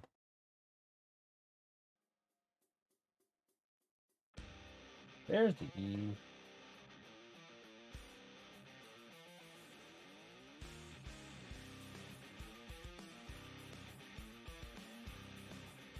Hey, Cheeto Puff. How does it feel having a kit I've wanted for like a year? Pretty good. It's one of those ones I've wanted to be built for a long time. So it's nice to finally build it.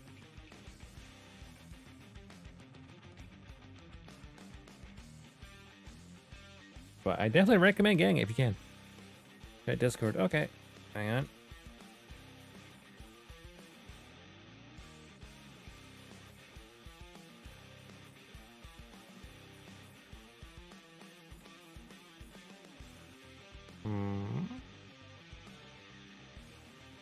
Right, I'll check that later.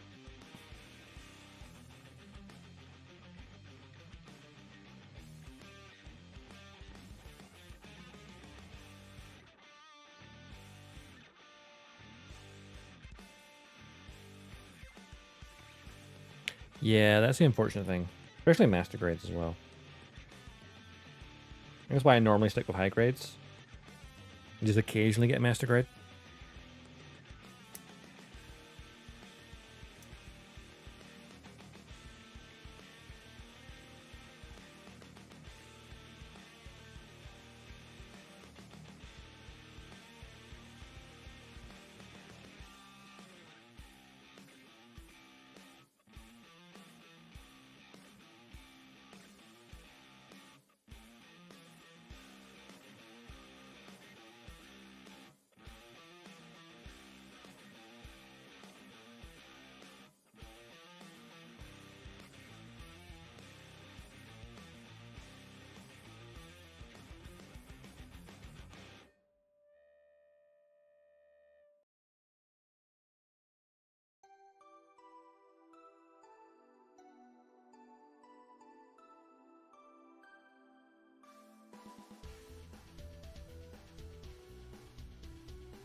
Make a trading card with the master grade Epyon box. That'd be a very big trading card.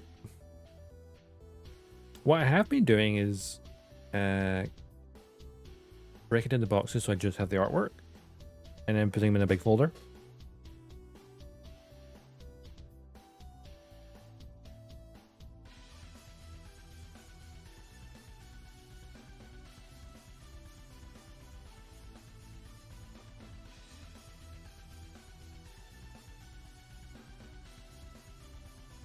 Oh, I'll watch it later. I'm gonna watch it on the stream now.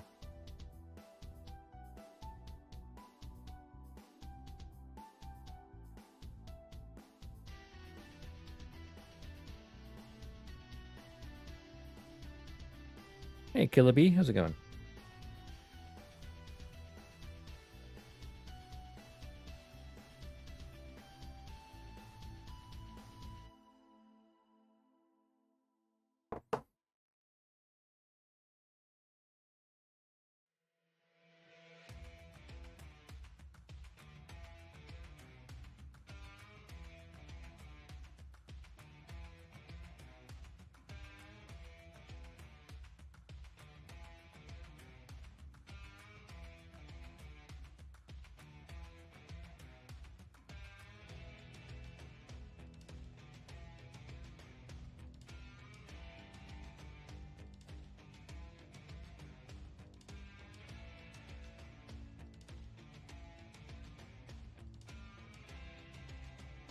Just up, chilling, depending on getting some painting done for your kit. Ooh, what kit are you considering painting today?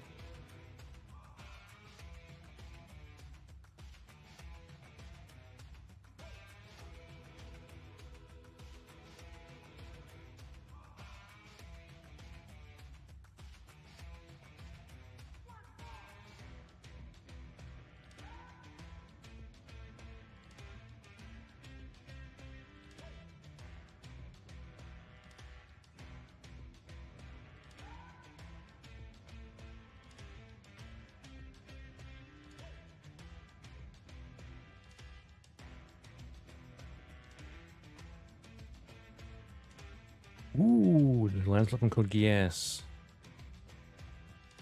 Yeah, I've got the Lancelot as well. It's like sitting, waiting to be actually attended to, and has been for a while.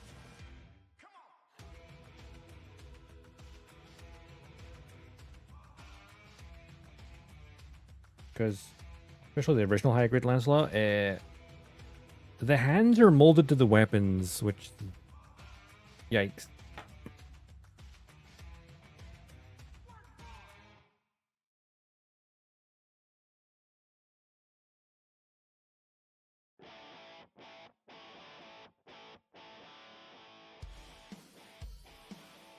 So there's the newer P Bandai Lancelot Albion, if you can get your hands on that, which is an improvement. Though apparently it doesn't have a cockpit, unlike the old one.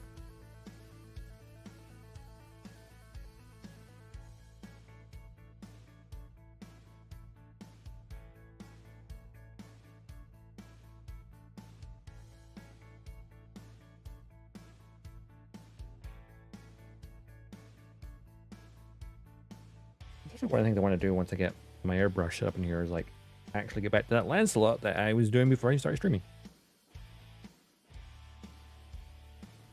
I had it on pre-order from Hobby Frontline. It's still sitting on pre-order. It has come out and gone. But apparently I'm automatically waiting in the next batch. If that ever happens.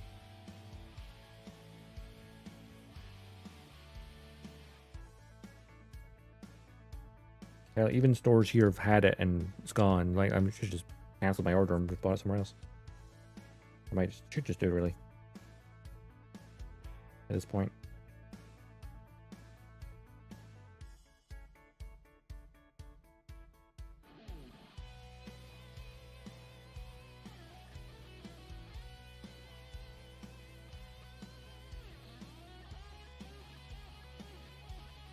A reprint? That'd be nice.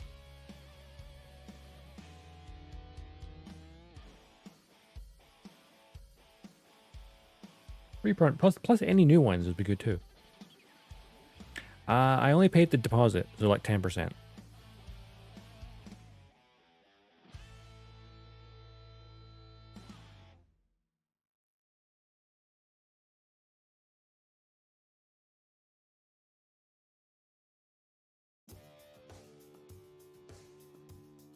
Oh, nice.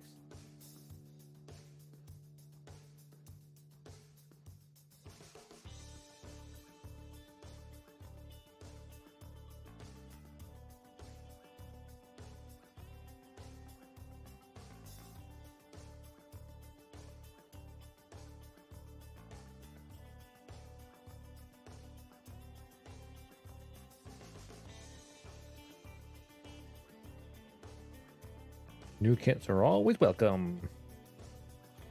Because they'll make their way to the pile of shame. I mean, the backlog.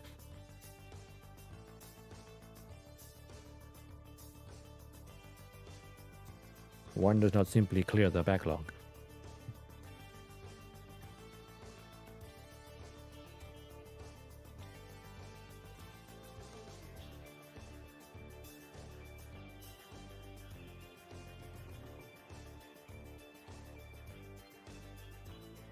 The Apollo.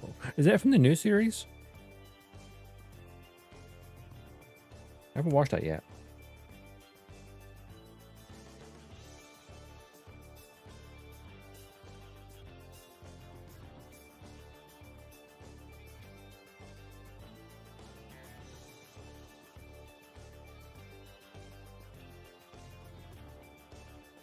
Yes, the backlog can get smaller, but it'll grow back again.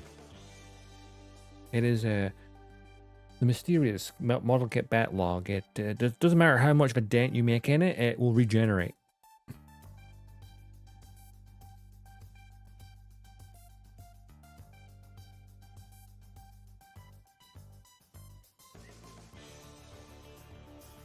As I like to say, collecting Gunpla and building Gunpla are in fact separate hobbies.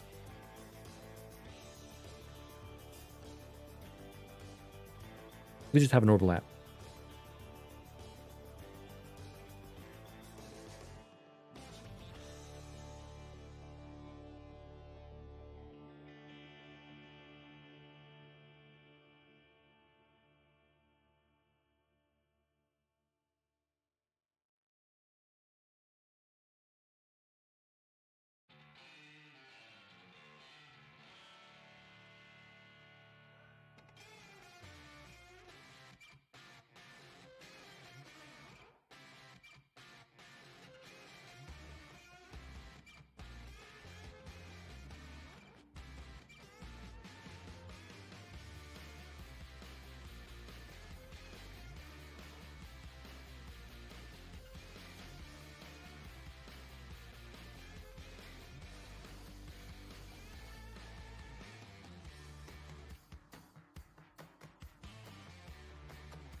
I have to build. Well, I'm doing the beam saber right now, and then it's just the massive whip. Oh yeah, I must be psychic there, Mecha, because I just grabbed this as you redeemed it.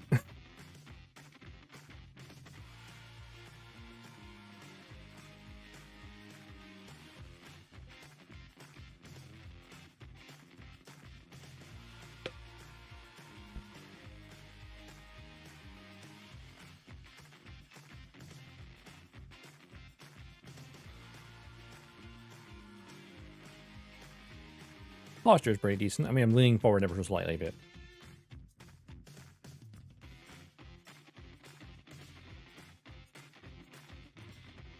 the back is still straight.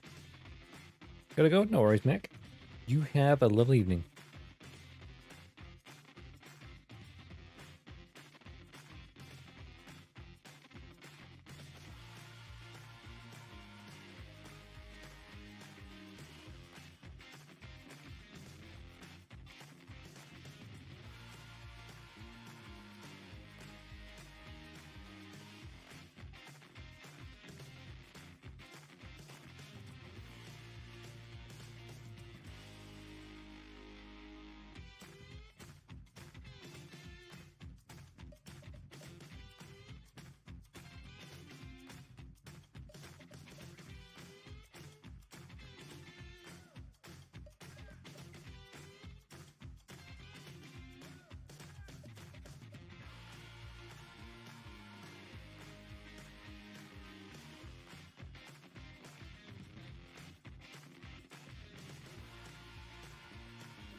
Hey, Waffle, payday so far away.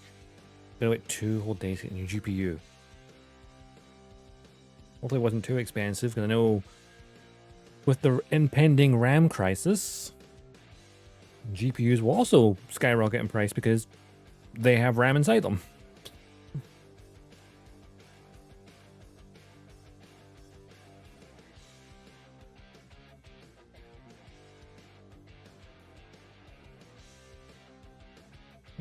Also means I'm glad I got RAM back in the summer.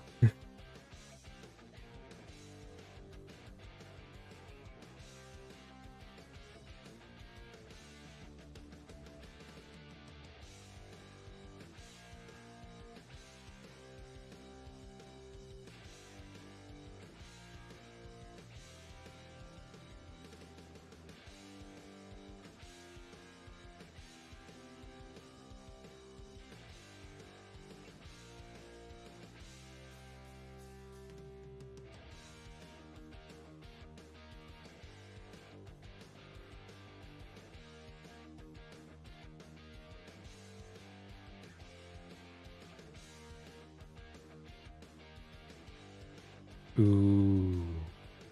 GPO2.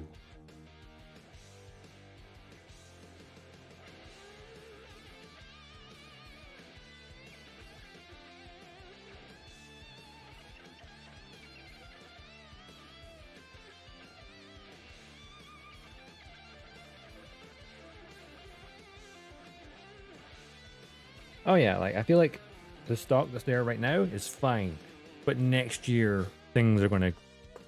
I mean, RAM by itself going up already, but like next year's gonna be crazy.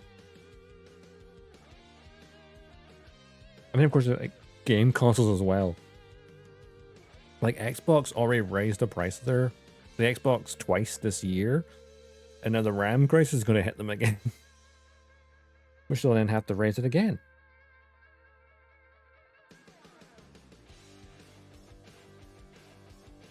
I mean, so like, I know things are getting crazy. So I deliberately, during Black Friday sale, I bought a PS5. Because it was reduced to a certain point where it was cheaper than buying a pre-owned one. So, yeah, I have a PS5 now. I haven't set it up yet, but I have one.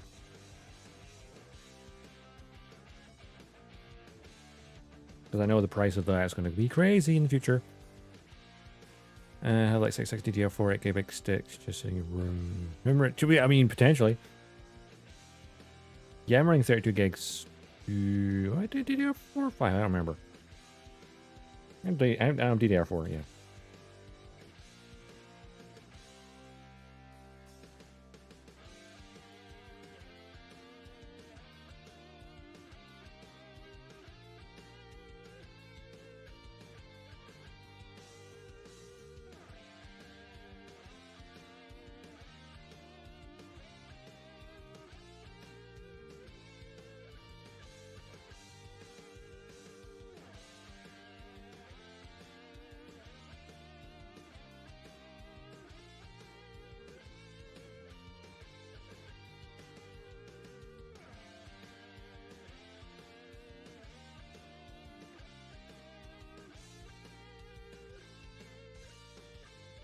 Right, grab this.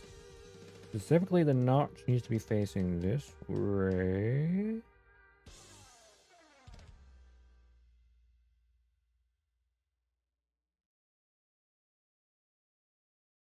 Okay.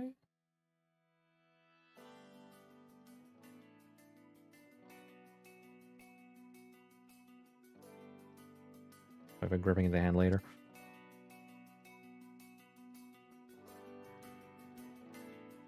Ah.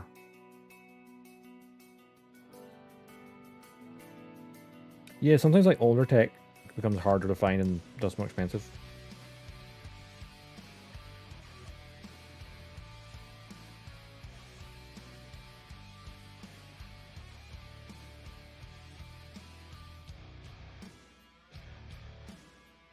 God, the Epyon, the handle to the beam sword is freaking kick ass.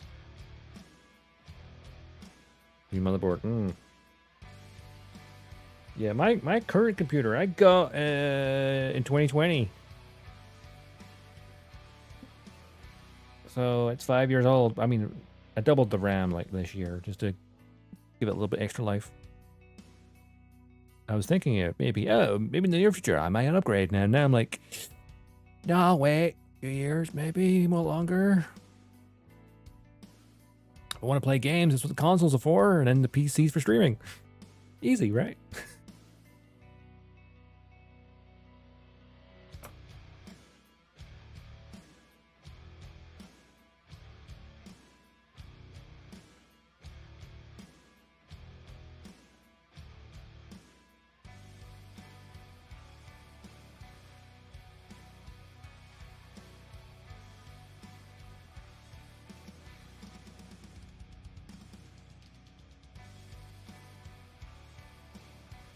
Ah.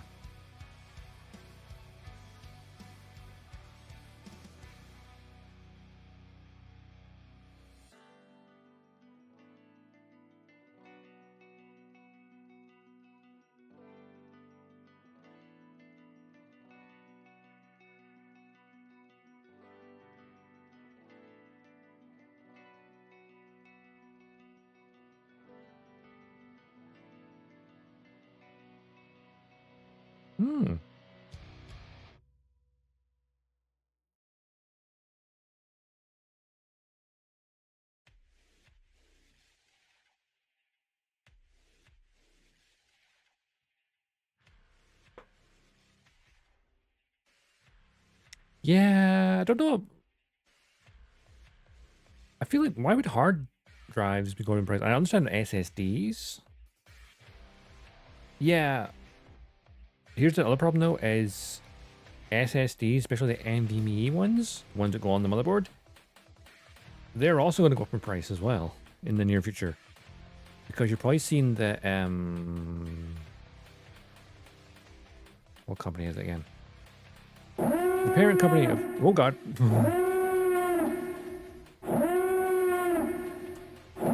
Hello! Welcome, Raiders! Welcome. Hey, Optimus, thanks for the raid. Much appreciated. Ooh, sorry, I'm gonna spin my chair for a second so I get my keyboard. Welcome on in. I am AJ Dodgestar, Intergalactic Mercenary. Mecha sci-fi fan. We play mech games, sci-fi games, build Gunpla from time to time. Welcome on in. Thanks so much for the raid, Optimus. What are you up to? Oh, Just Shido, thanks for the follow as well. Hey, Dr. Enemy. Welcome. Let me give you a wee shout out. Once I remember the command.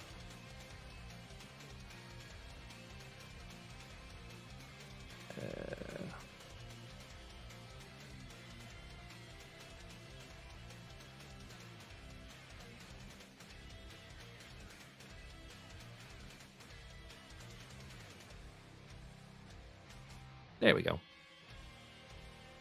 How was your stream?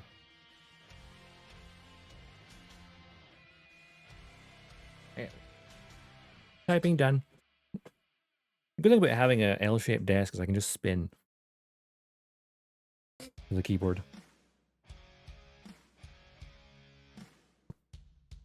Stream was alright. That's good. I know streaming can be tiring. A lot of painting. Ooh, nice. What are you painting?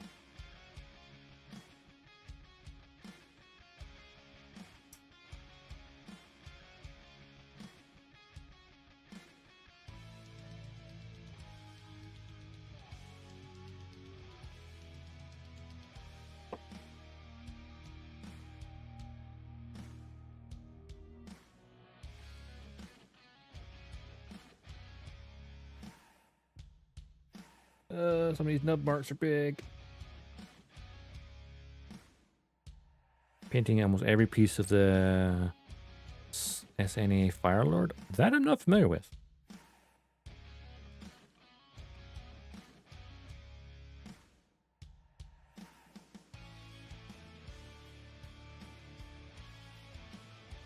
But it sounds like a cool name.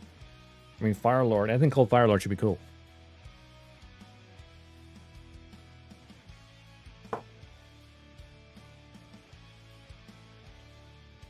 Third party kit, that makes sense.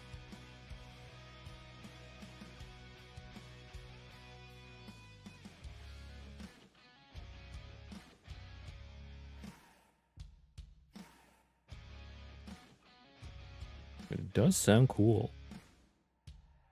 I'll need to look it up.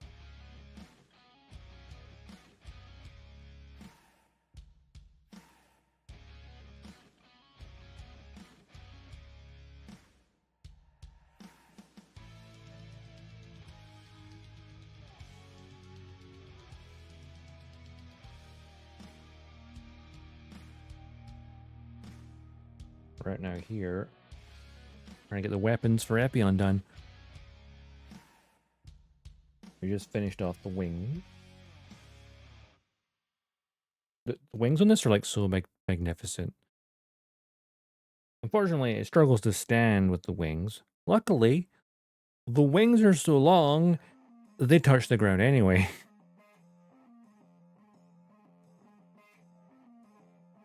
Ooh, yes, Dr. Enemy. I've seen Iron Wing Valiant. Yes. I've seen that on... it looks really cool. I've immediately wishlisted it. It's a genius idea.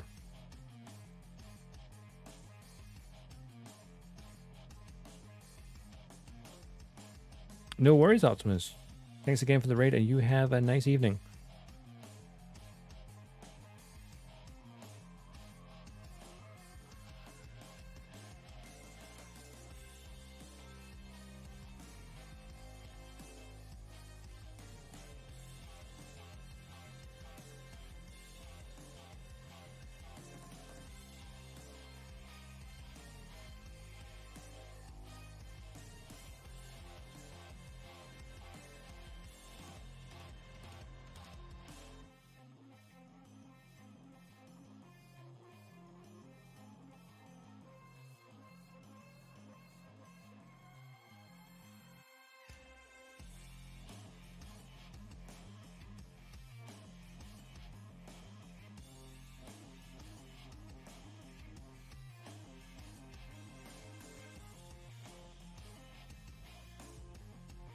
Alright. Nubs on curved surfaces, always a pain in the arse.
The beep, beep, beep part of that song just there made me think of Mario Kart. And the start lights.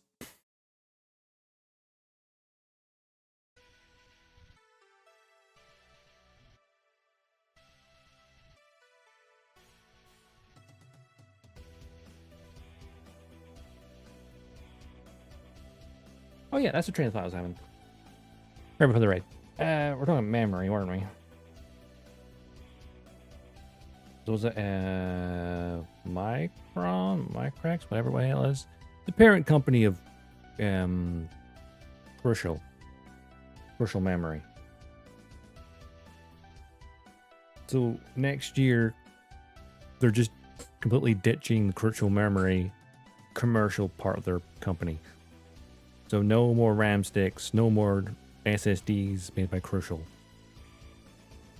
They'll all be for enterprise only.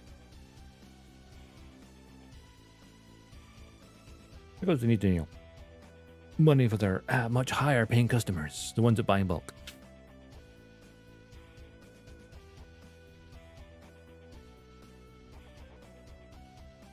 It's crazy.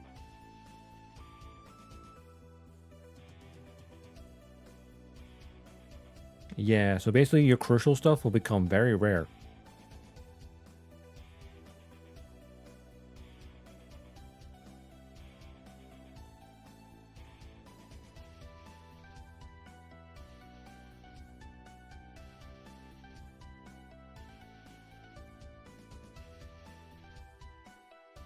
Basically, the company's going, you consumers, your money's not good enough. But those AI companies, their money's very good.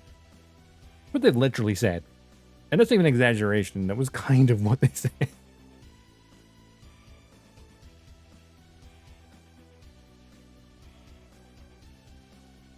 And even other like memory companies like Samsung, and there's another one I forgot the name of. They both kind of got duped. Maybe the word.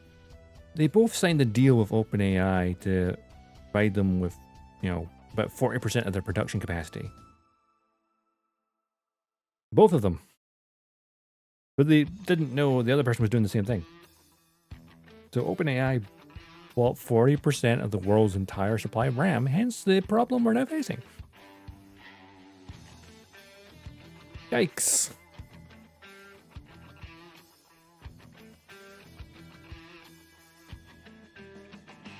When the bubble pops, it'll be funny. Maybe something like that, yeah.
there only 2 nubs in this? I guess there was.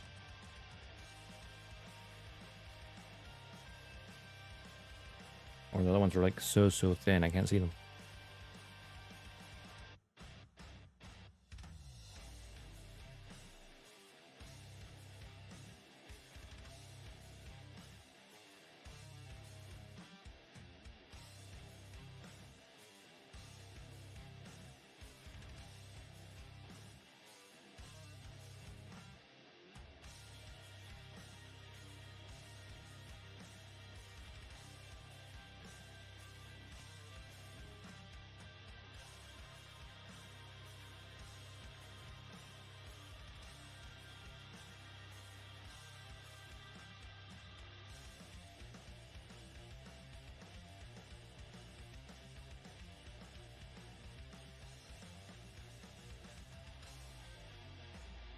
And so that's the part of the sword that attaches to the Epyon.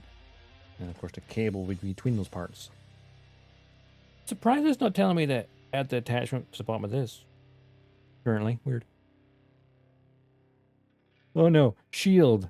Do this 10 times. Do you see that over my shoulder?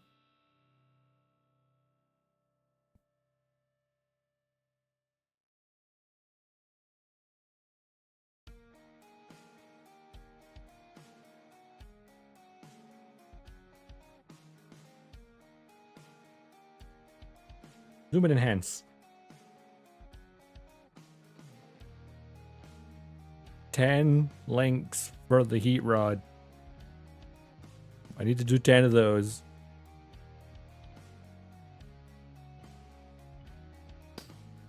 That's not terrifying at all.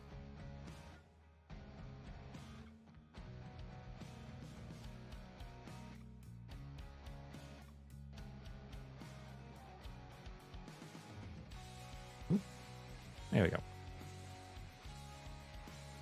Not in the slightest. Nope, nope, nope, nope.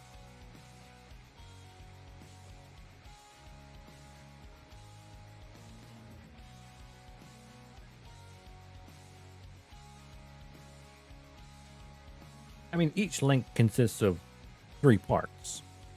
Or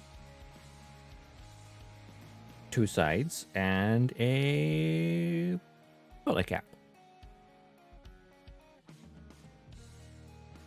I mean, let's not have this one bag of polycaps. Just for the heat rod.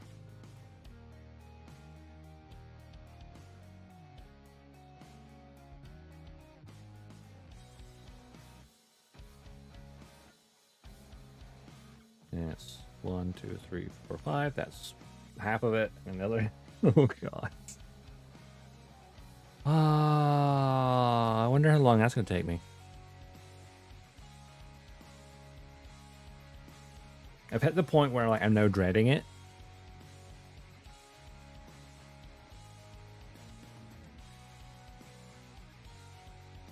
As long as each part cleans up nicely, it won't be an issue. If they all have like really bad nub marks, that will be an issue.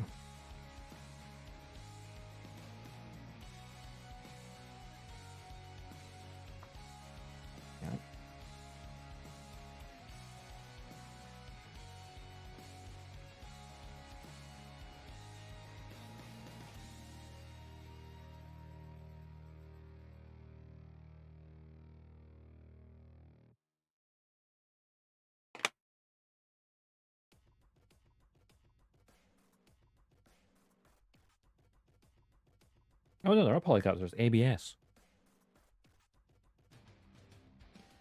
Which makes sense, I guess, because these are usually quite stiff. So it will allow you to pose the whip pretty easily. Okay.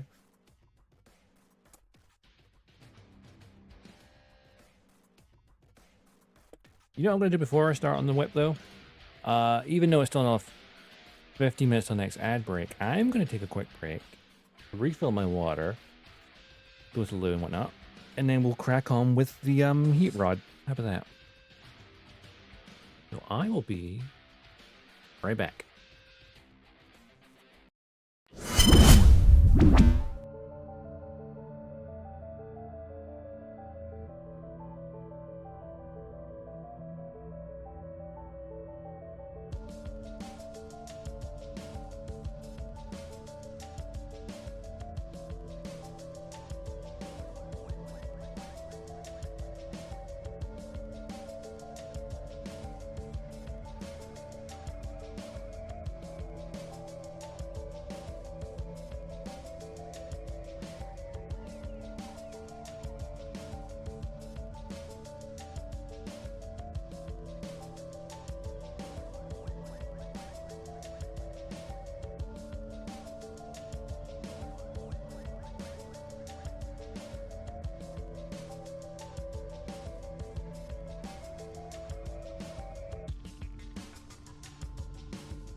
I'm back.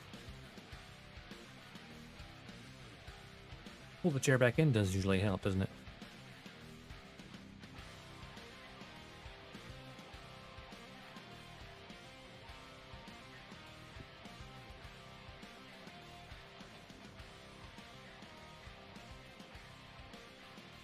Right. Let's get the heat rod started, shall we? Put that there for a minute. Then grab those.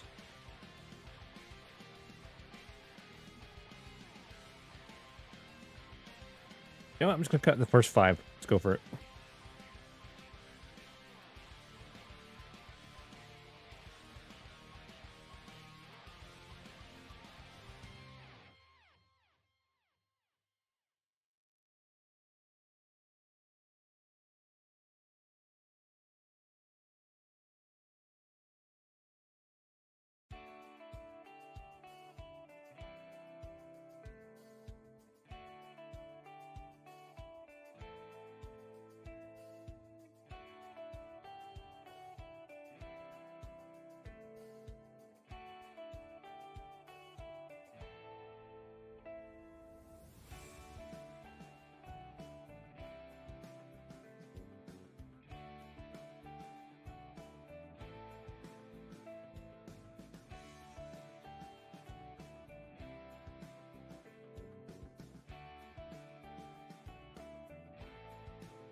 Which means this runner is now done.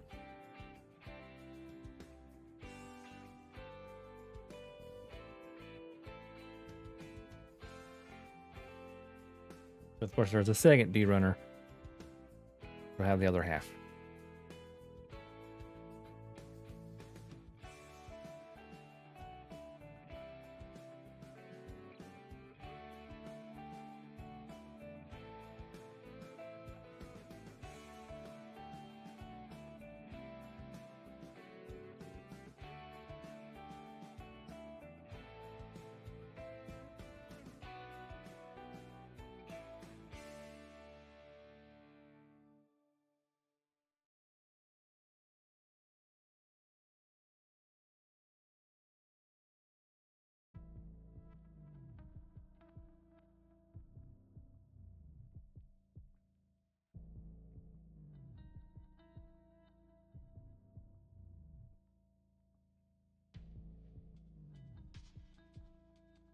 actually thinking about it, I could stand these together.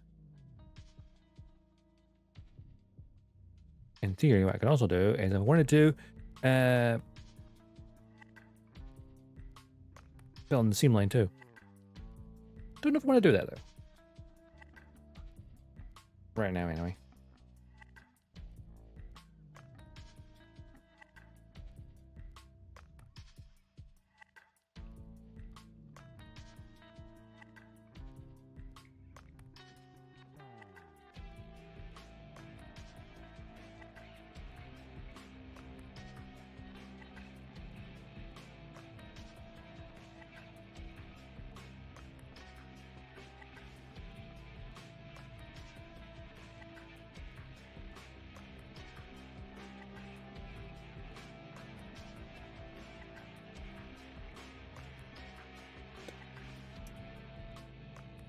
Well, that's unfortunate. I had that at a slight angle and caught part of the material.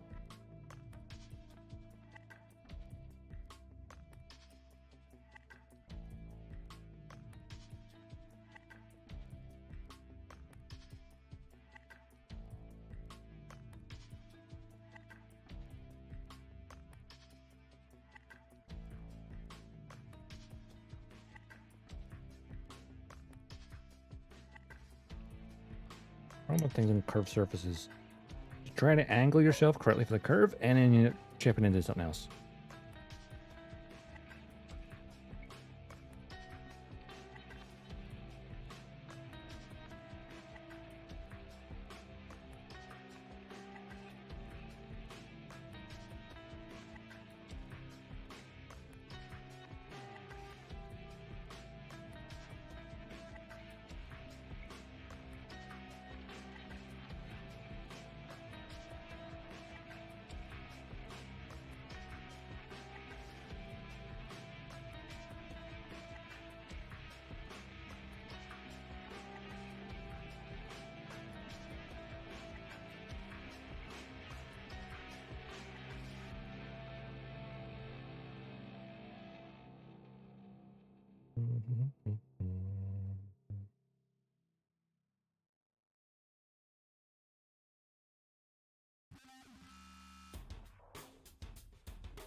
Right.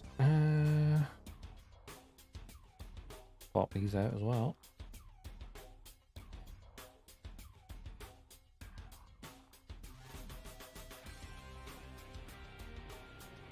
Spring's feeling a bit loose.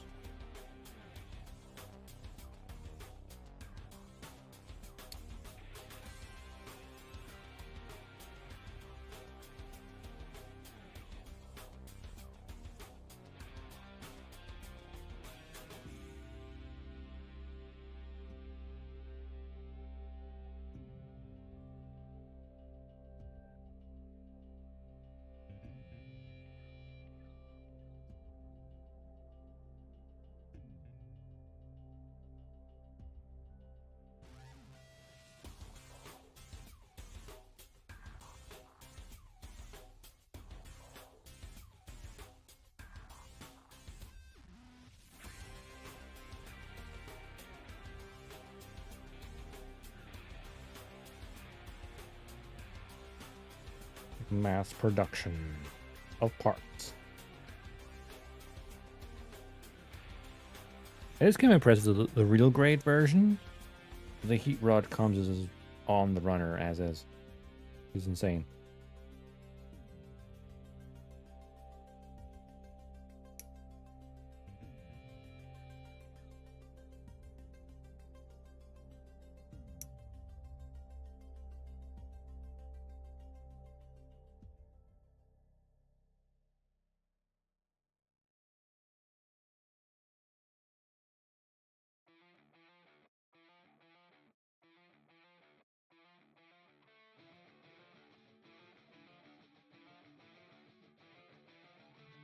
Right. This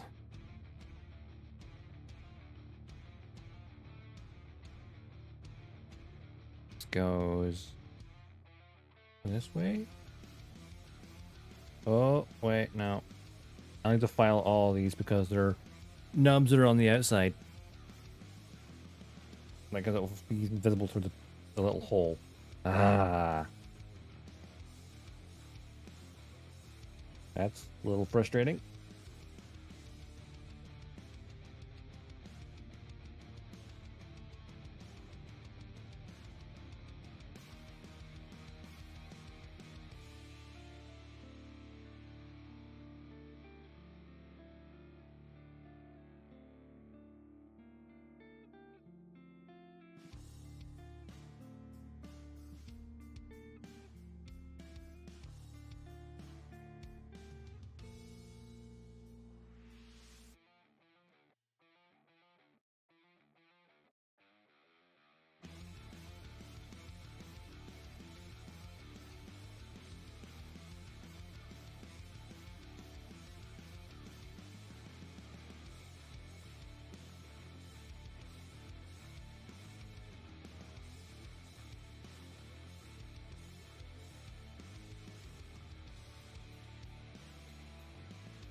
This is gonna take time. Ah, well.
It goes in like through it. No, wrong direction.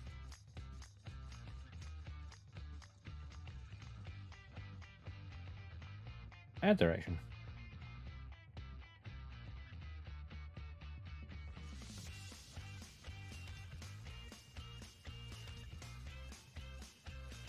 And this will go on top of here. If it should. Oh, there's no one to close over. What the hell? Oh, there we go. Now I can see all the nubs together and sand them together. Especially that one.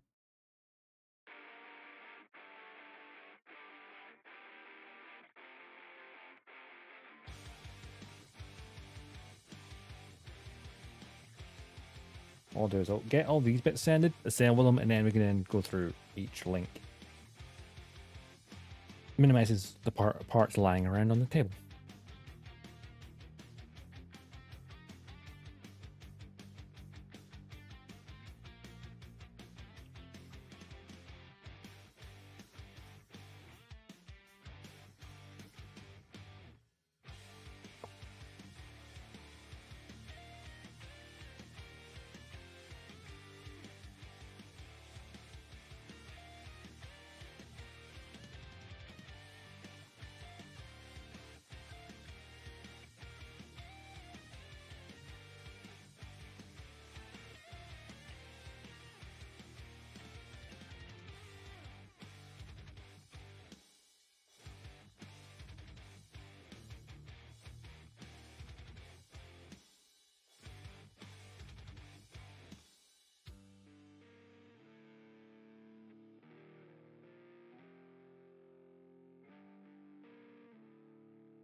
Grab a piece of this. Make sure I'm in the right orientation. Lock in.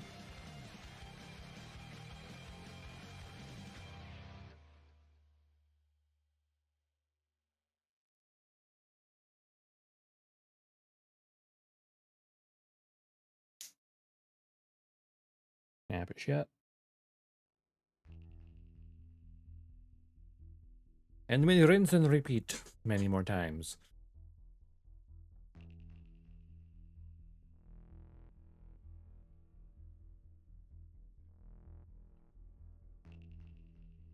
Keep in mind, there's only half of the whip. The other half's still in the runner.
3 of them. Still have to get stand on the outside, though.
Oh dear.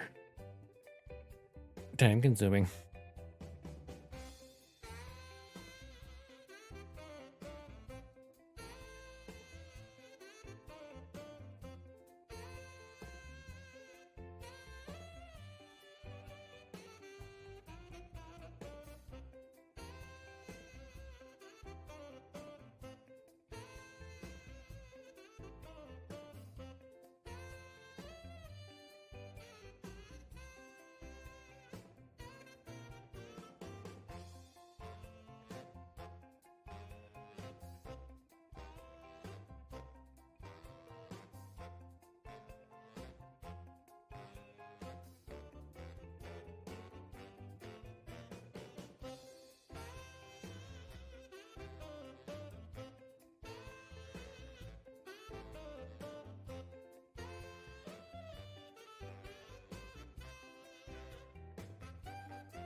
now to file these themselves on the outside part.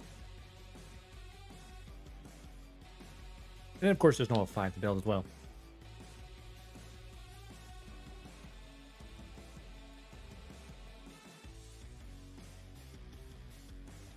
Yeah.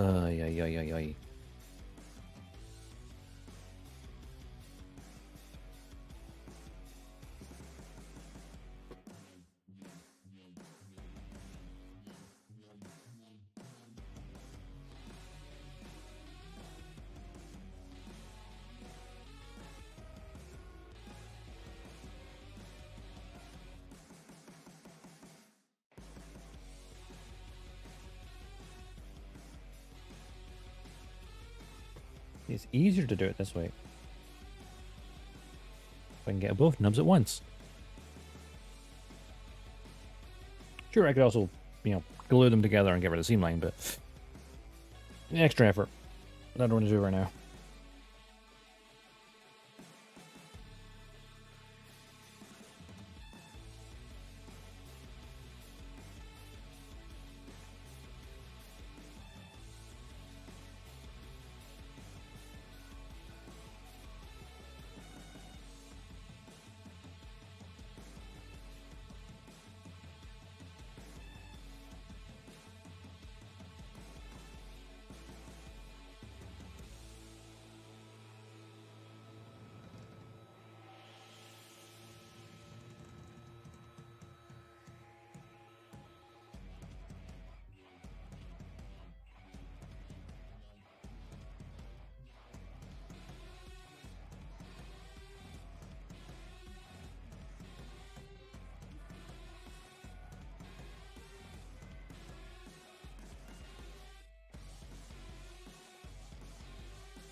Alright, that was pretty decent.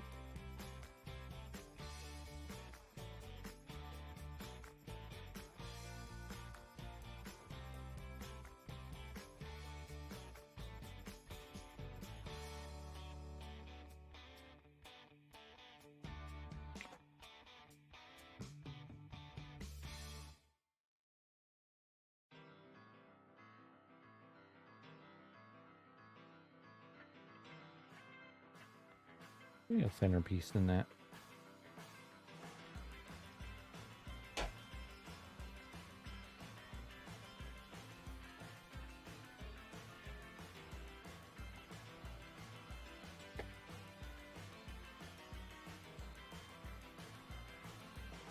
Yes, that'll work.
Hey, Yamakaze.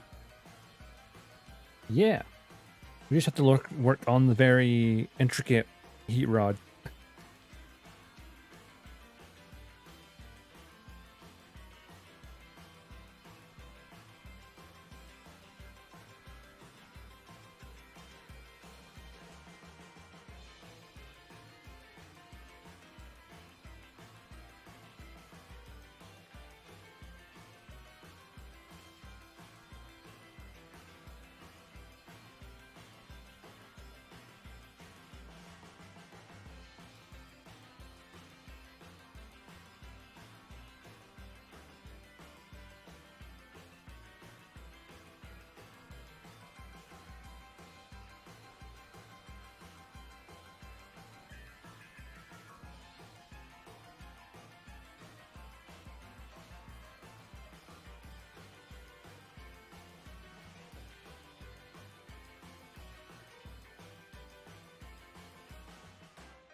Though I do thought about getting the Light Wing Zero RG. Still clinging to the MGs. Yeah, the new like RGs look great. Also, I know with the RG Epyon, its heat rod comes pre-assembled on the frame on the runners. It's just a matter of cutting it off, which is crazy to think about. The tech has gone so far.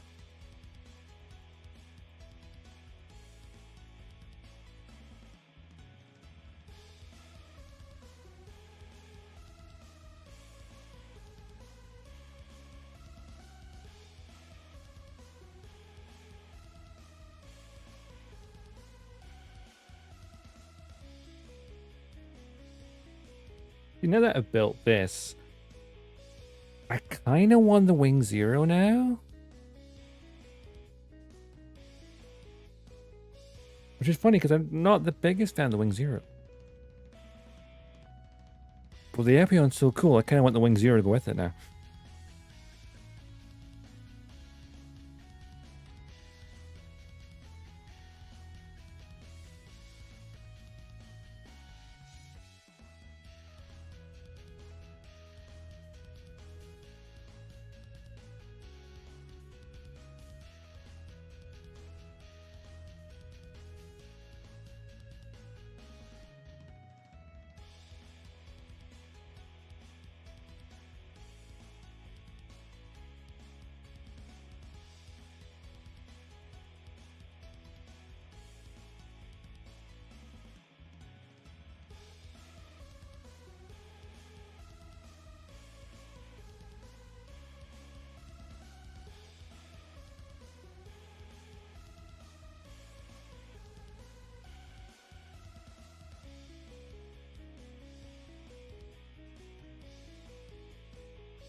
Yeah, assembling these before filing was a good idea. Making it a lot easier.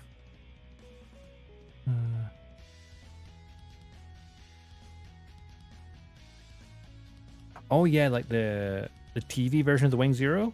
Yeah, the proportions on the RG look great because they made the wings a little bit bigger percentage-wise compared to the MGs, and it just looks so much nicer. The computer, even like this, is the Endless Waltz version of the Epyon, and its wings literally touch the ground when it's standing, which helps them massively for making it not fall over.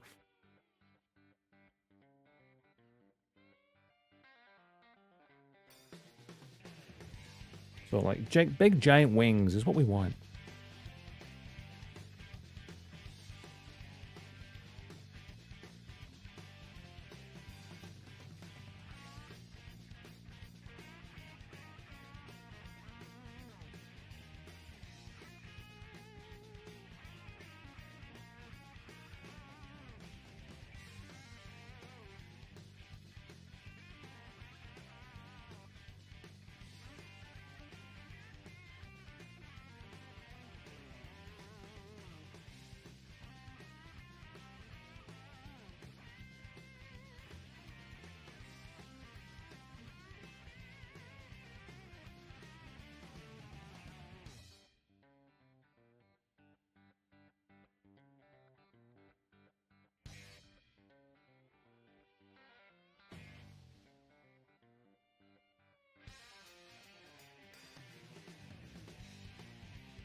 Feels nice and smooth.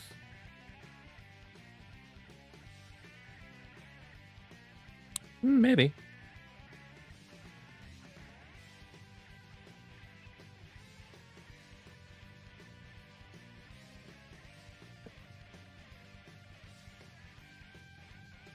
Well, I think I'll probably get the... Since I have the Master Grade Epyon, I probably will get the Wing Zero Verka Endless Waltz. I think that's the most recent version, isn't it? For Master Grade.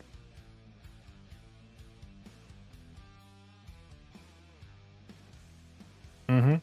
Oh yeah, the original Master Grade. I mean, I think the Endless Waltz Verka, the wings on that should be great. So, it was not a kit I was planning to get, but I got I'm trying to remember when I got given this Epyon for either my birthday or Christmas a couple of years ago. It was on my wish list of things to get. I always remember seeing it in one of the like me hobby shops in the city. They had one built on display. As well, of course, I always loved playing it in the Dynasty Wars Gundam games as well. So the Epyon has always been one of my favorites. Even if the Wing as a series isn't. That's not saying it's bad, by the way. That's like Wing as a series, not my favorite. Far from it, honestly. But the Epyon, Epyon is freaking gorgeous. Still the verse of both Endless Waltz and the TV series of both Wing Zero. This is true. This is true. Endless Waltz and Wing Zero both good.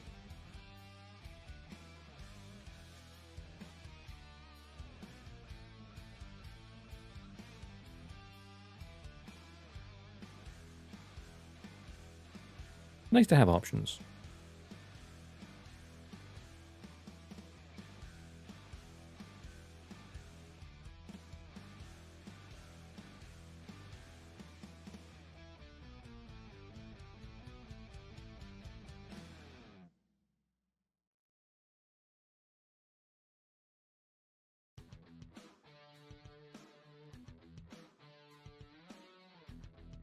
We'll live for a bit, no worries. Thanks for lurking.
Hey, Marbringer, how's it going?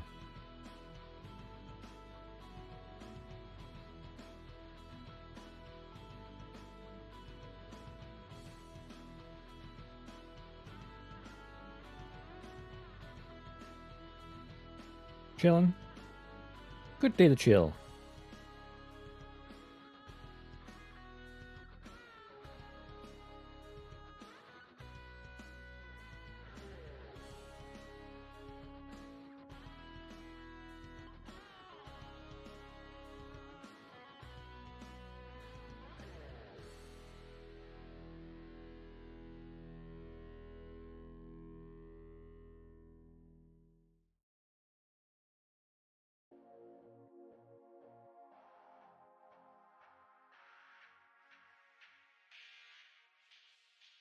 Yeah, the Gundam Epyon is just such a cool design.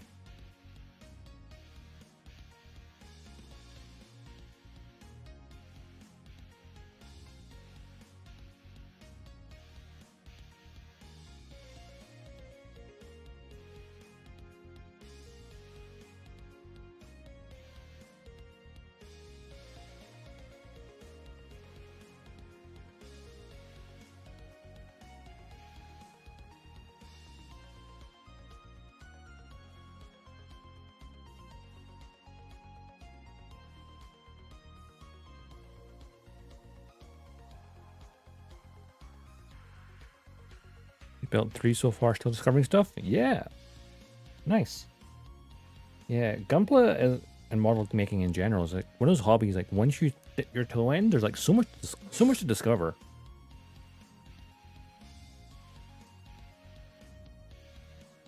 Because this is the Master Grade Gundam Epyon from Mobile Suit Gundam Wing. Specifically, it's the Endless Waltz redesign from the manga, but yeah.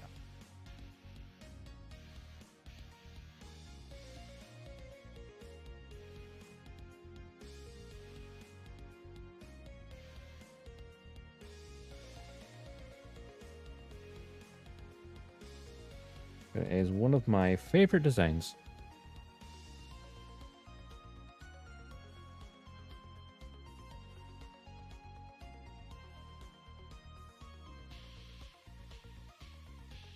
Yeah, a bit too much.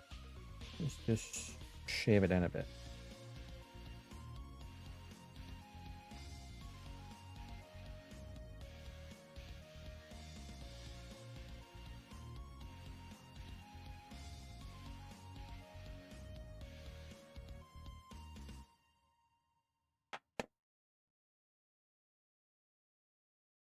Ah, 3 master grades, nice.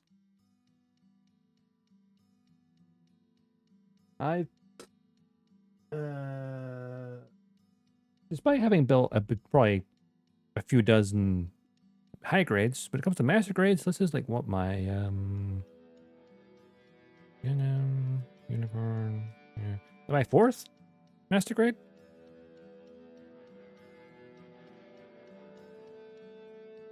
We've got like 2 dozen or more high grades.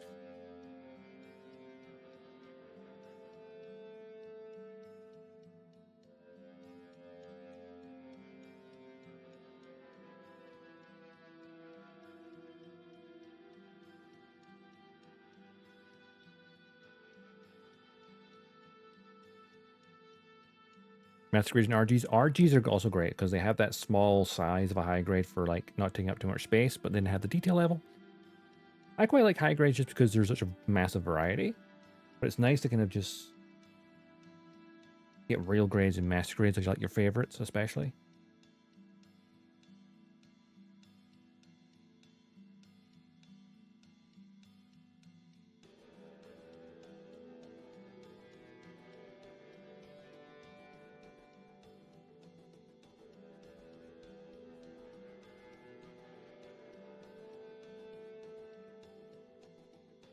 Ah, the high-res models.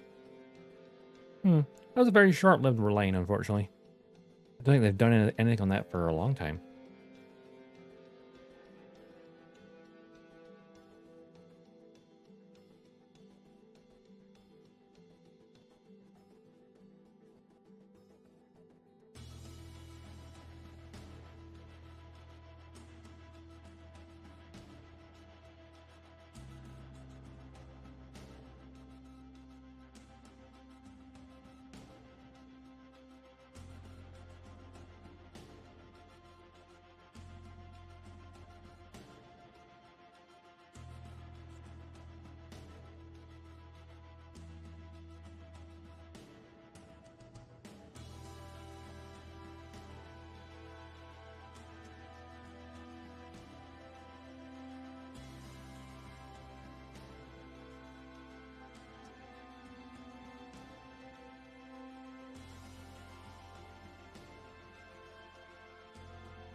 Yep, standing sponges. They come in like longer strips, but I cut them down to size, make them easier to handle. Quite useful.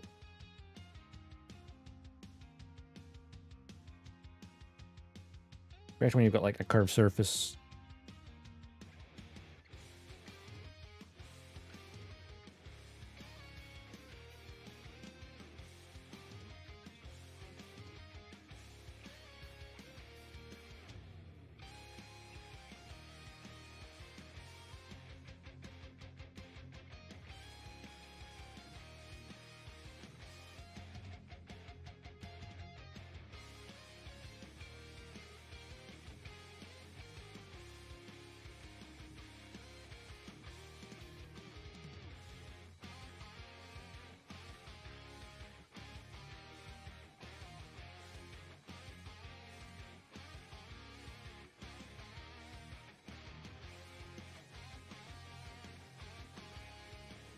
Yeah, it depends.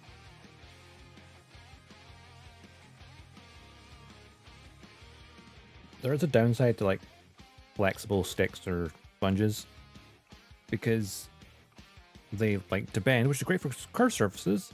If you're trying to do something flat, you might accidentally cock the angle slightly. I've done that plenty of times. You don't realize that you're at an ever so slight angle because it's you end up taking this, make it less flat and more slightly skewed, which is funny to look at, but annoying.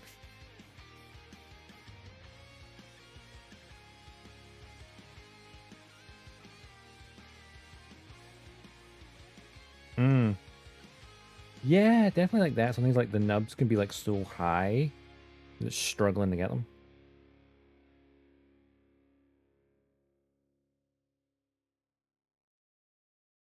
But everyone has their different preferences for sanding. I know a lot of people like the glass files.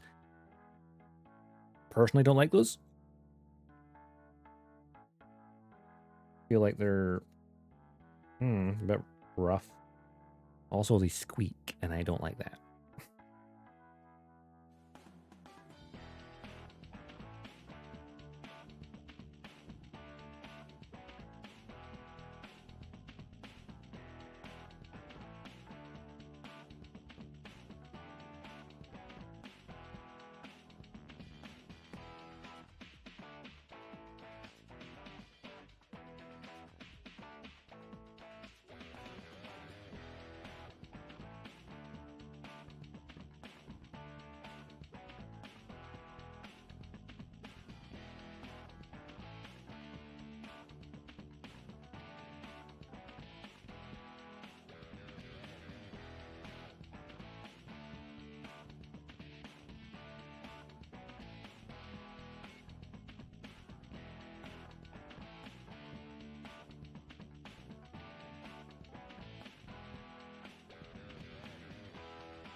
feels smooth, mostly.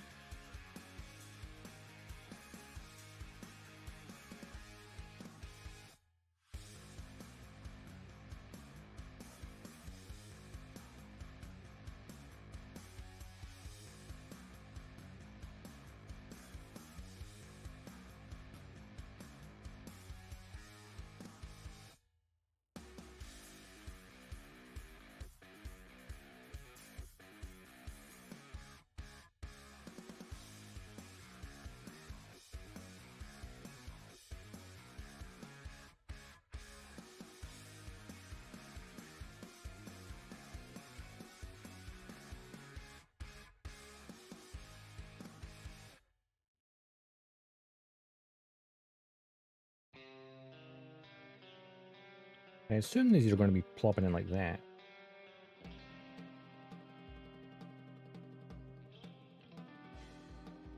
Well, that's 2 out of the 3 I've got here so far, or the 5. It is only half the whip. Oh dear.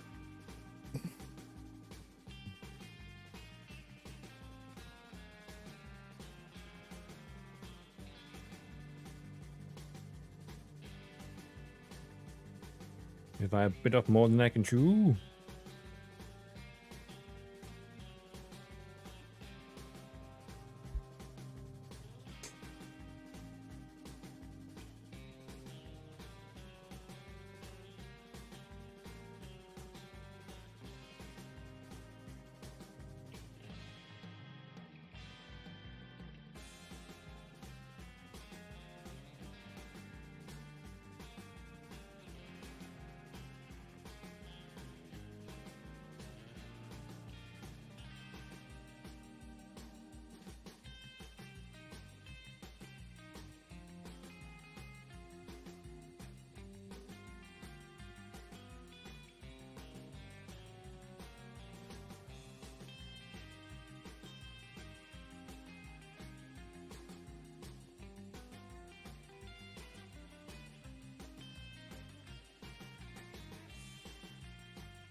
Breathing in the dust.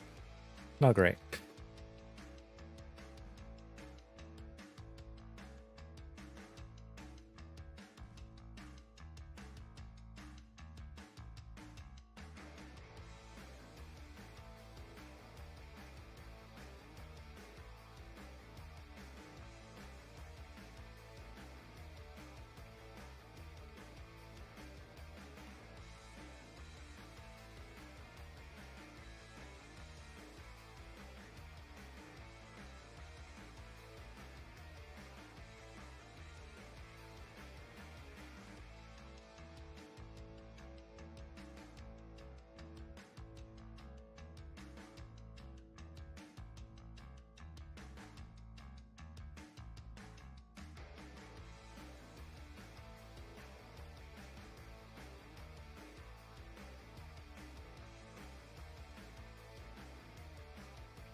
Ba-ba-da-ba-bum.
Oh, cramp in my hand.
Okay, that one looks good.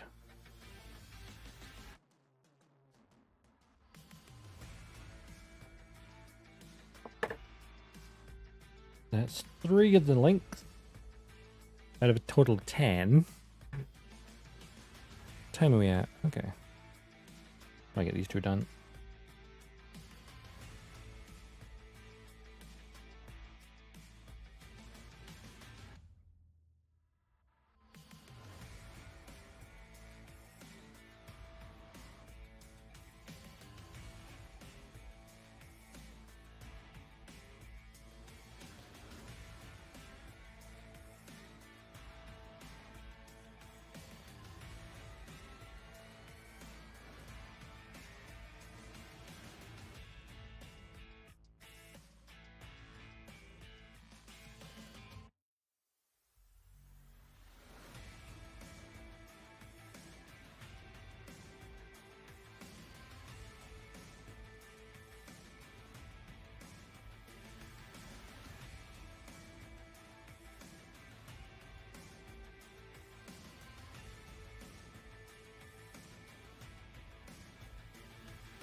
Right, other side.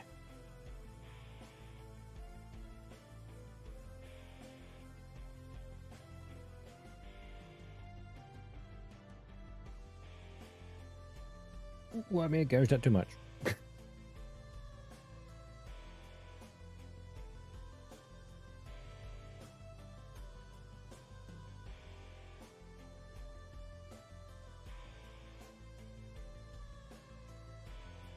Fine, it's on a giant metal whip. If it's got some dents in it, it's fine because that's but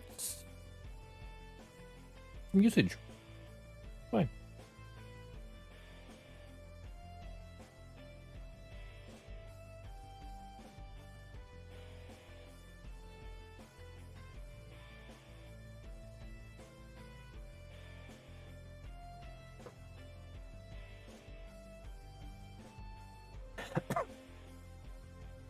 I do.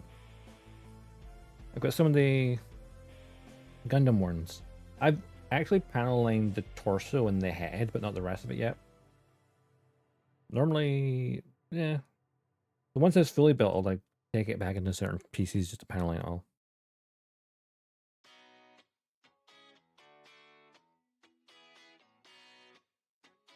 Where did I put my liners anyway? Oh, they're just back there. Okay. Yeah. Gundam ones. These are pretty handy. And then just like, you can maybe cotton bud, just wiping the excess away.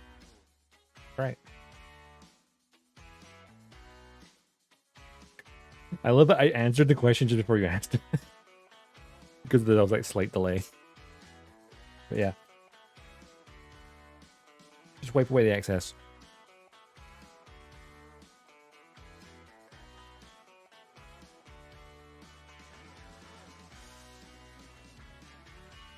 Because the stream always has a very small delay.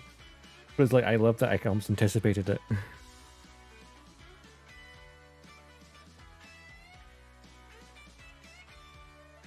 That's why the Gundam markers are pretty simple, because go through the lines. Oh, I spilled a bit of the lines. Cool. Wipe it off.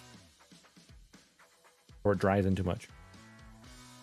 Though, if you deliberately leave any kind of panel liner to dry slightly, and then wipe it off, you know, it discolors things a bit and makes it look a bit more worn.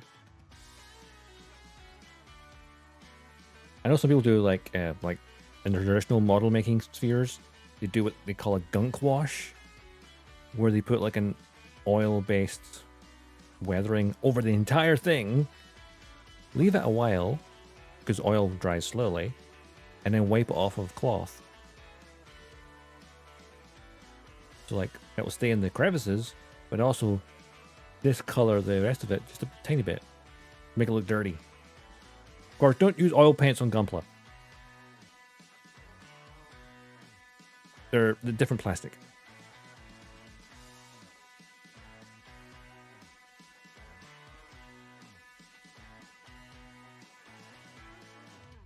Actually, it's like one of the wee local build groups. We all built a gym and then customized it differently. And one of the guys did do a kind of gunk wash style thing on it. It ruined the joints on his gym. Because obviously, polycaps, softer plastic, oil, eat away at it.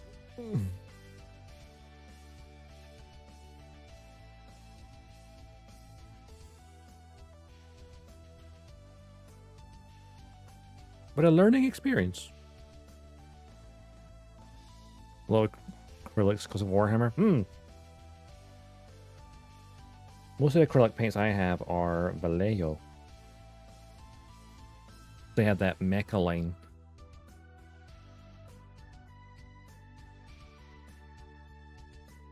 Which can be airbrushed or painted by hand.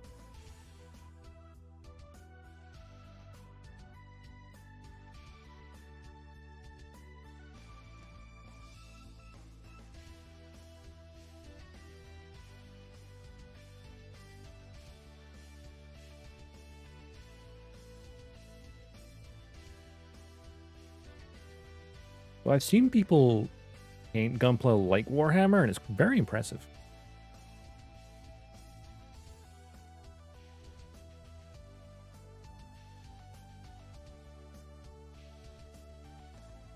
Paint an RG. Ooh, that's a task.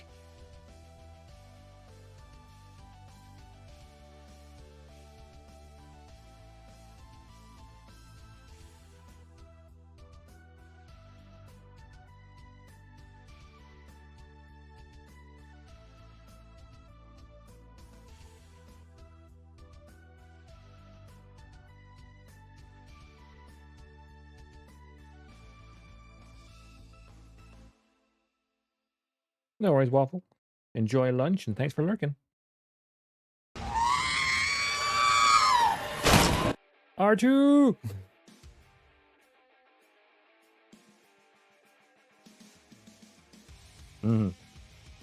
Yeah, everyone has different techniques painting.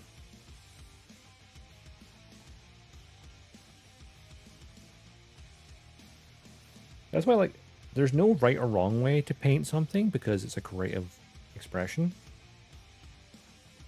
One thing will work for one person, won't work for another person.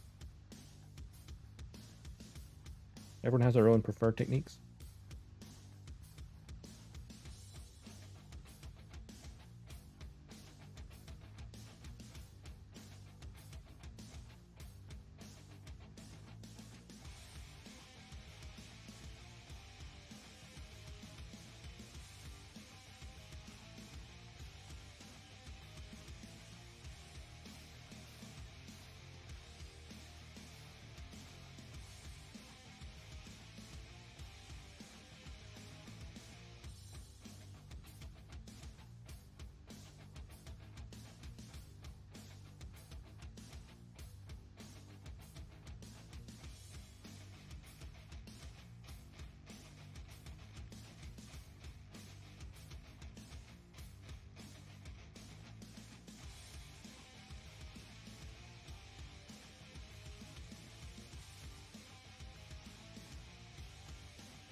These like links for the heat rod are taking a long time.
That's 4 of the links done. That's the 5th one.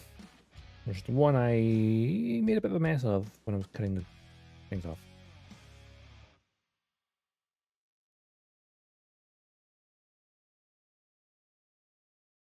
Hmm?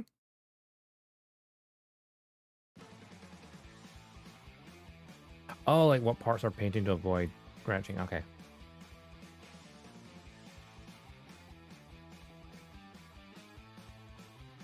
I suppose painting like joint areas can be an issue for like you move it and suddenly you rip the paint off.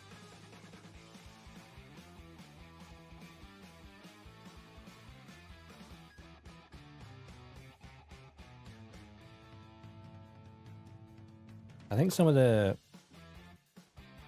Warhammer builders who build Gunpla, they're so used to building static models that they probably might just glue it in a pose and then paint. Some of them anyway.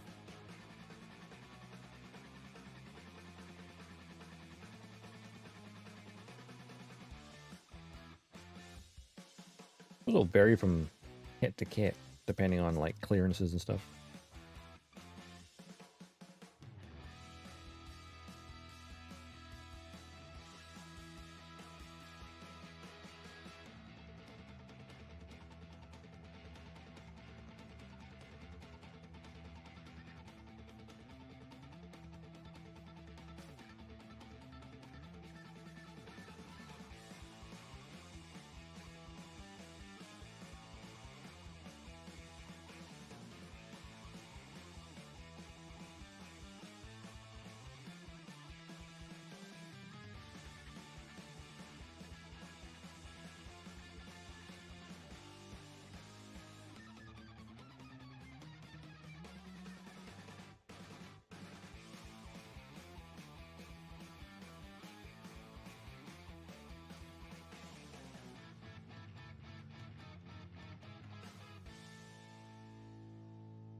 like remembering the first time I fully painted something, and then I put it on action base, and I scraped the paint in between the thighs.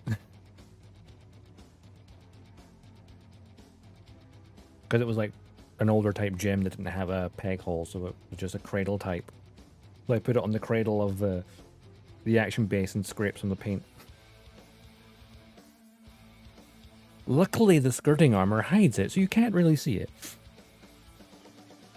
But I know I did it.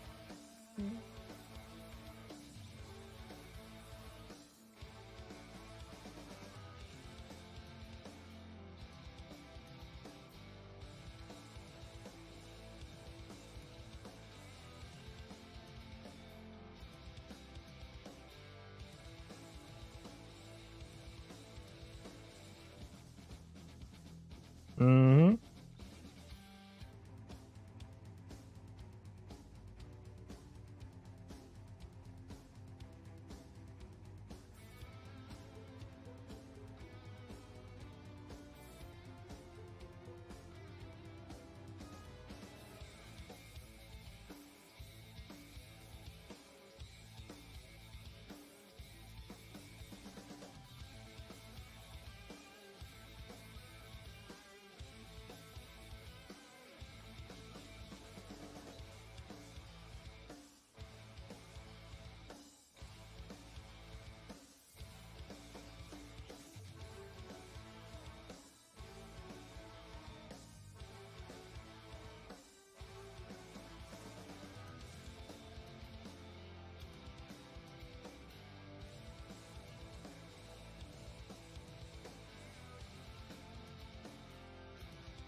Boom.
Okie dokie.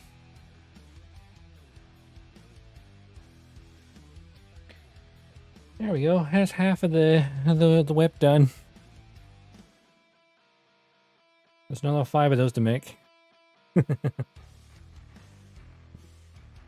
But that's also like nearly 5:45. So I'm gonna wrap it up here actually. And I guess next week we'll get that finished. That's the plan anyway.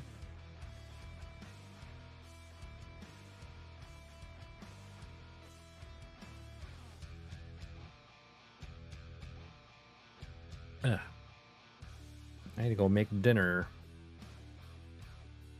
So even just the Epyon standing there, or lying there, I guess, with those wings.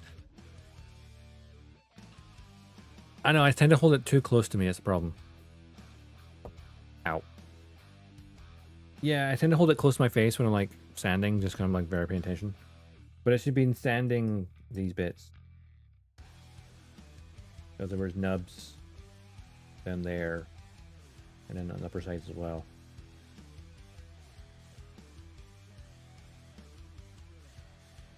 I need to get kind of position it a little better.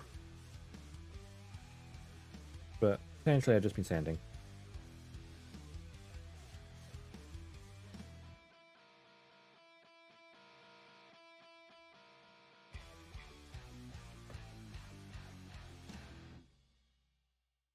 I can't remember, like it's a little bit further forward than I think it is, the camera.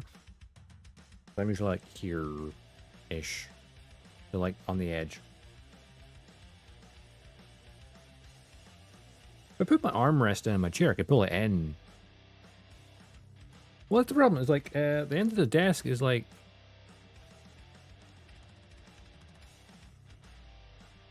it's close to the end of the desk already.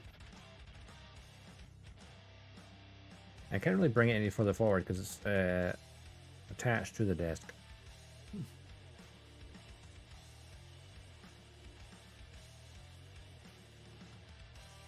I could basically try and just like, if I put the armrest down on my chair, I could probably pull it in closer and then lean on the table itself a bit better. But you know, I'm still getting used to having the setup like this. Like having a dedicated table for it is nice, as opposed to back in the day where I had to rearrange my desk every single time I wanted to do a Gunpla stream. Now I have two separate desks and it's great. So I can just spin 90 degrees and here I am, my other table. But yeah, need to make 5 more of these for the whip. For that thing. There's 5 more links to do. There's a spike on the end, and then the shield part attaches to the arm. Not too much, really.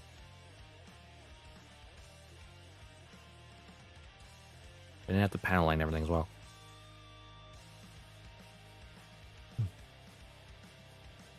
But no, we'll get it done before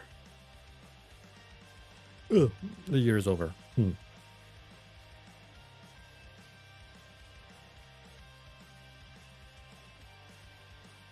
Nice. Yeah, master grades, they take time. I mean, this is the 8th stream I've worked on this. I mean, to be fair, I also did paint the pilots. So, yeah, that took part of one stream.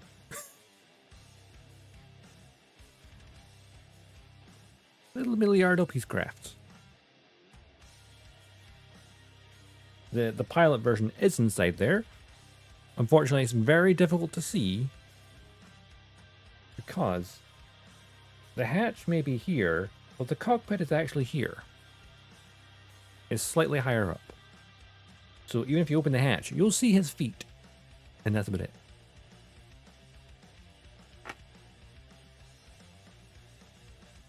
Yeah. I've been practicing with these.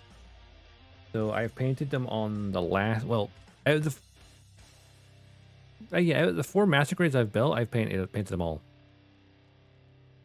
Plus Metal Gear Rex, which is 1/100 scale as well.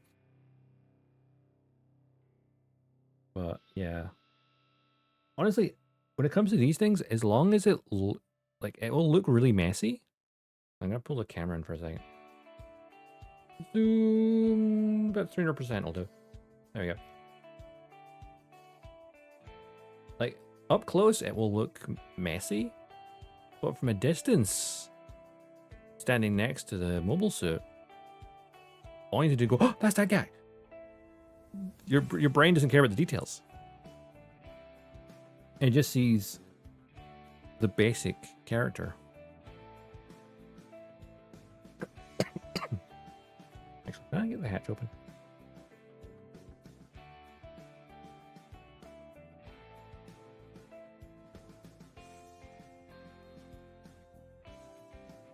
Yes, open the hatch. Now, this will be very difficult to see. But you will not be able to see in here properly. Ooh, ooh. Actually, wait. Okay, hold. Keep that position held. Okay. And I'm going to get the torch off my phone.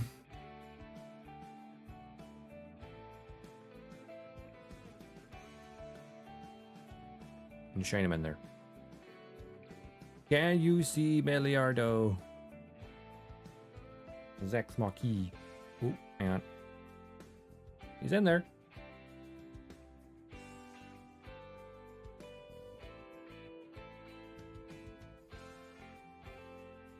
It's very hard to see this on camera.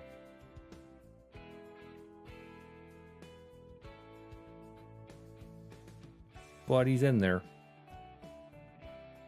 But due to the angle the cockpit's at, it is ridiculously hard to see.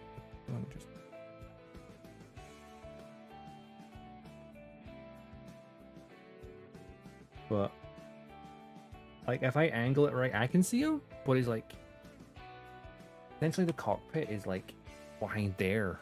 Oop, behind there. So, like, really weird design.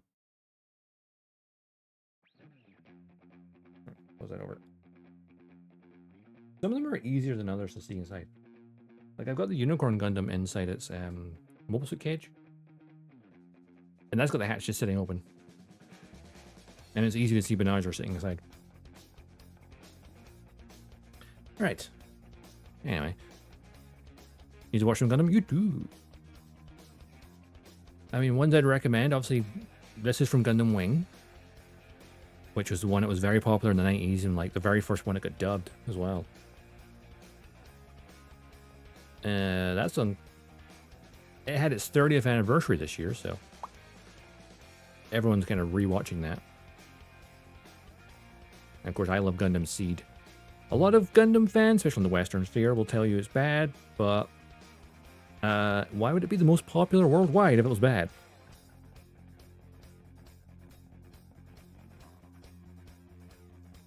Flawed, perhaps, yes. But most shows are, to some degree. 00, also another good one to watch. And probably considered one of the best quality-wise. Iron-Blooded Orphans. Bit different. Kind of brutal. And of course you got the OG. Which then has Zeta as a sequel, Double Zeta as a sequel to that, and then Charge Counterattack the movie. It's always good to maybe just watch one of the alternate universes before diving into the Universal Sanctuary, because there's so much in the Universal Sanctuary to take in. Whereas alternate timelines can touch on many of the themes, but, you know, with different animation. Anywho, let's see who's available to potentially go raid. Let's see.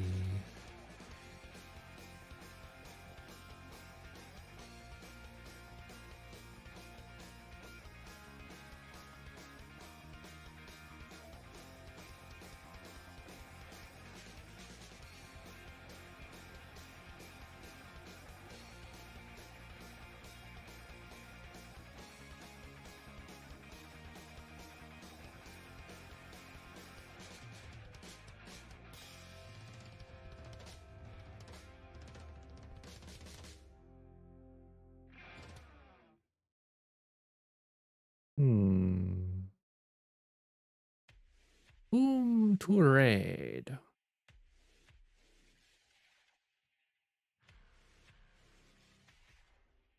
Ooh, is someone building the God Gundam?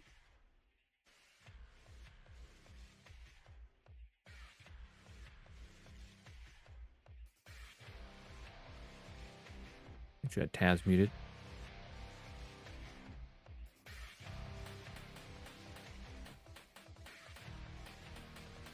I'm gonna find someone to raid first.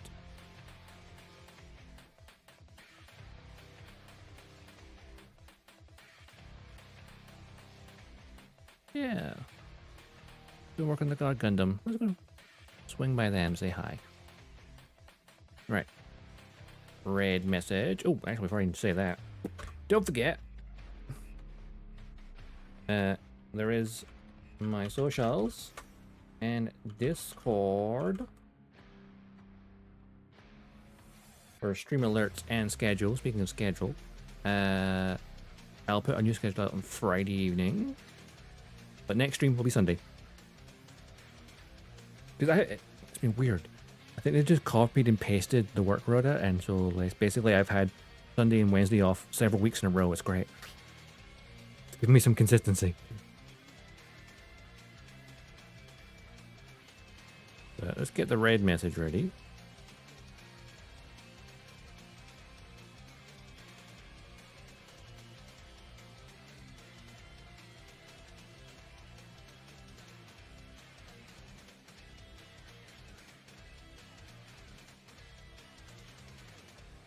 And then if you have the sub, you have my other little emote.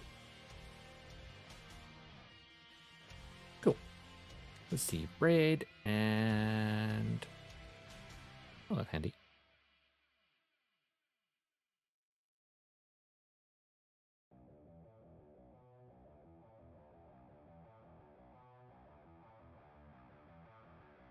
Alright, start raid. Cool then. As always, thanks for watching. Highly appreciate it. Had a nice chill day. It's been a nice chill day just working on Gunpla. Enjoy the rest of your day. Enjoy the rest of your week. And I will see you around the cosmos. Dodgestar, signing off.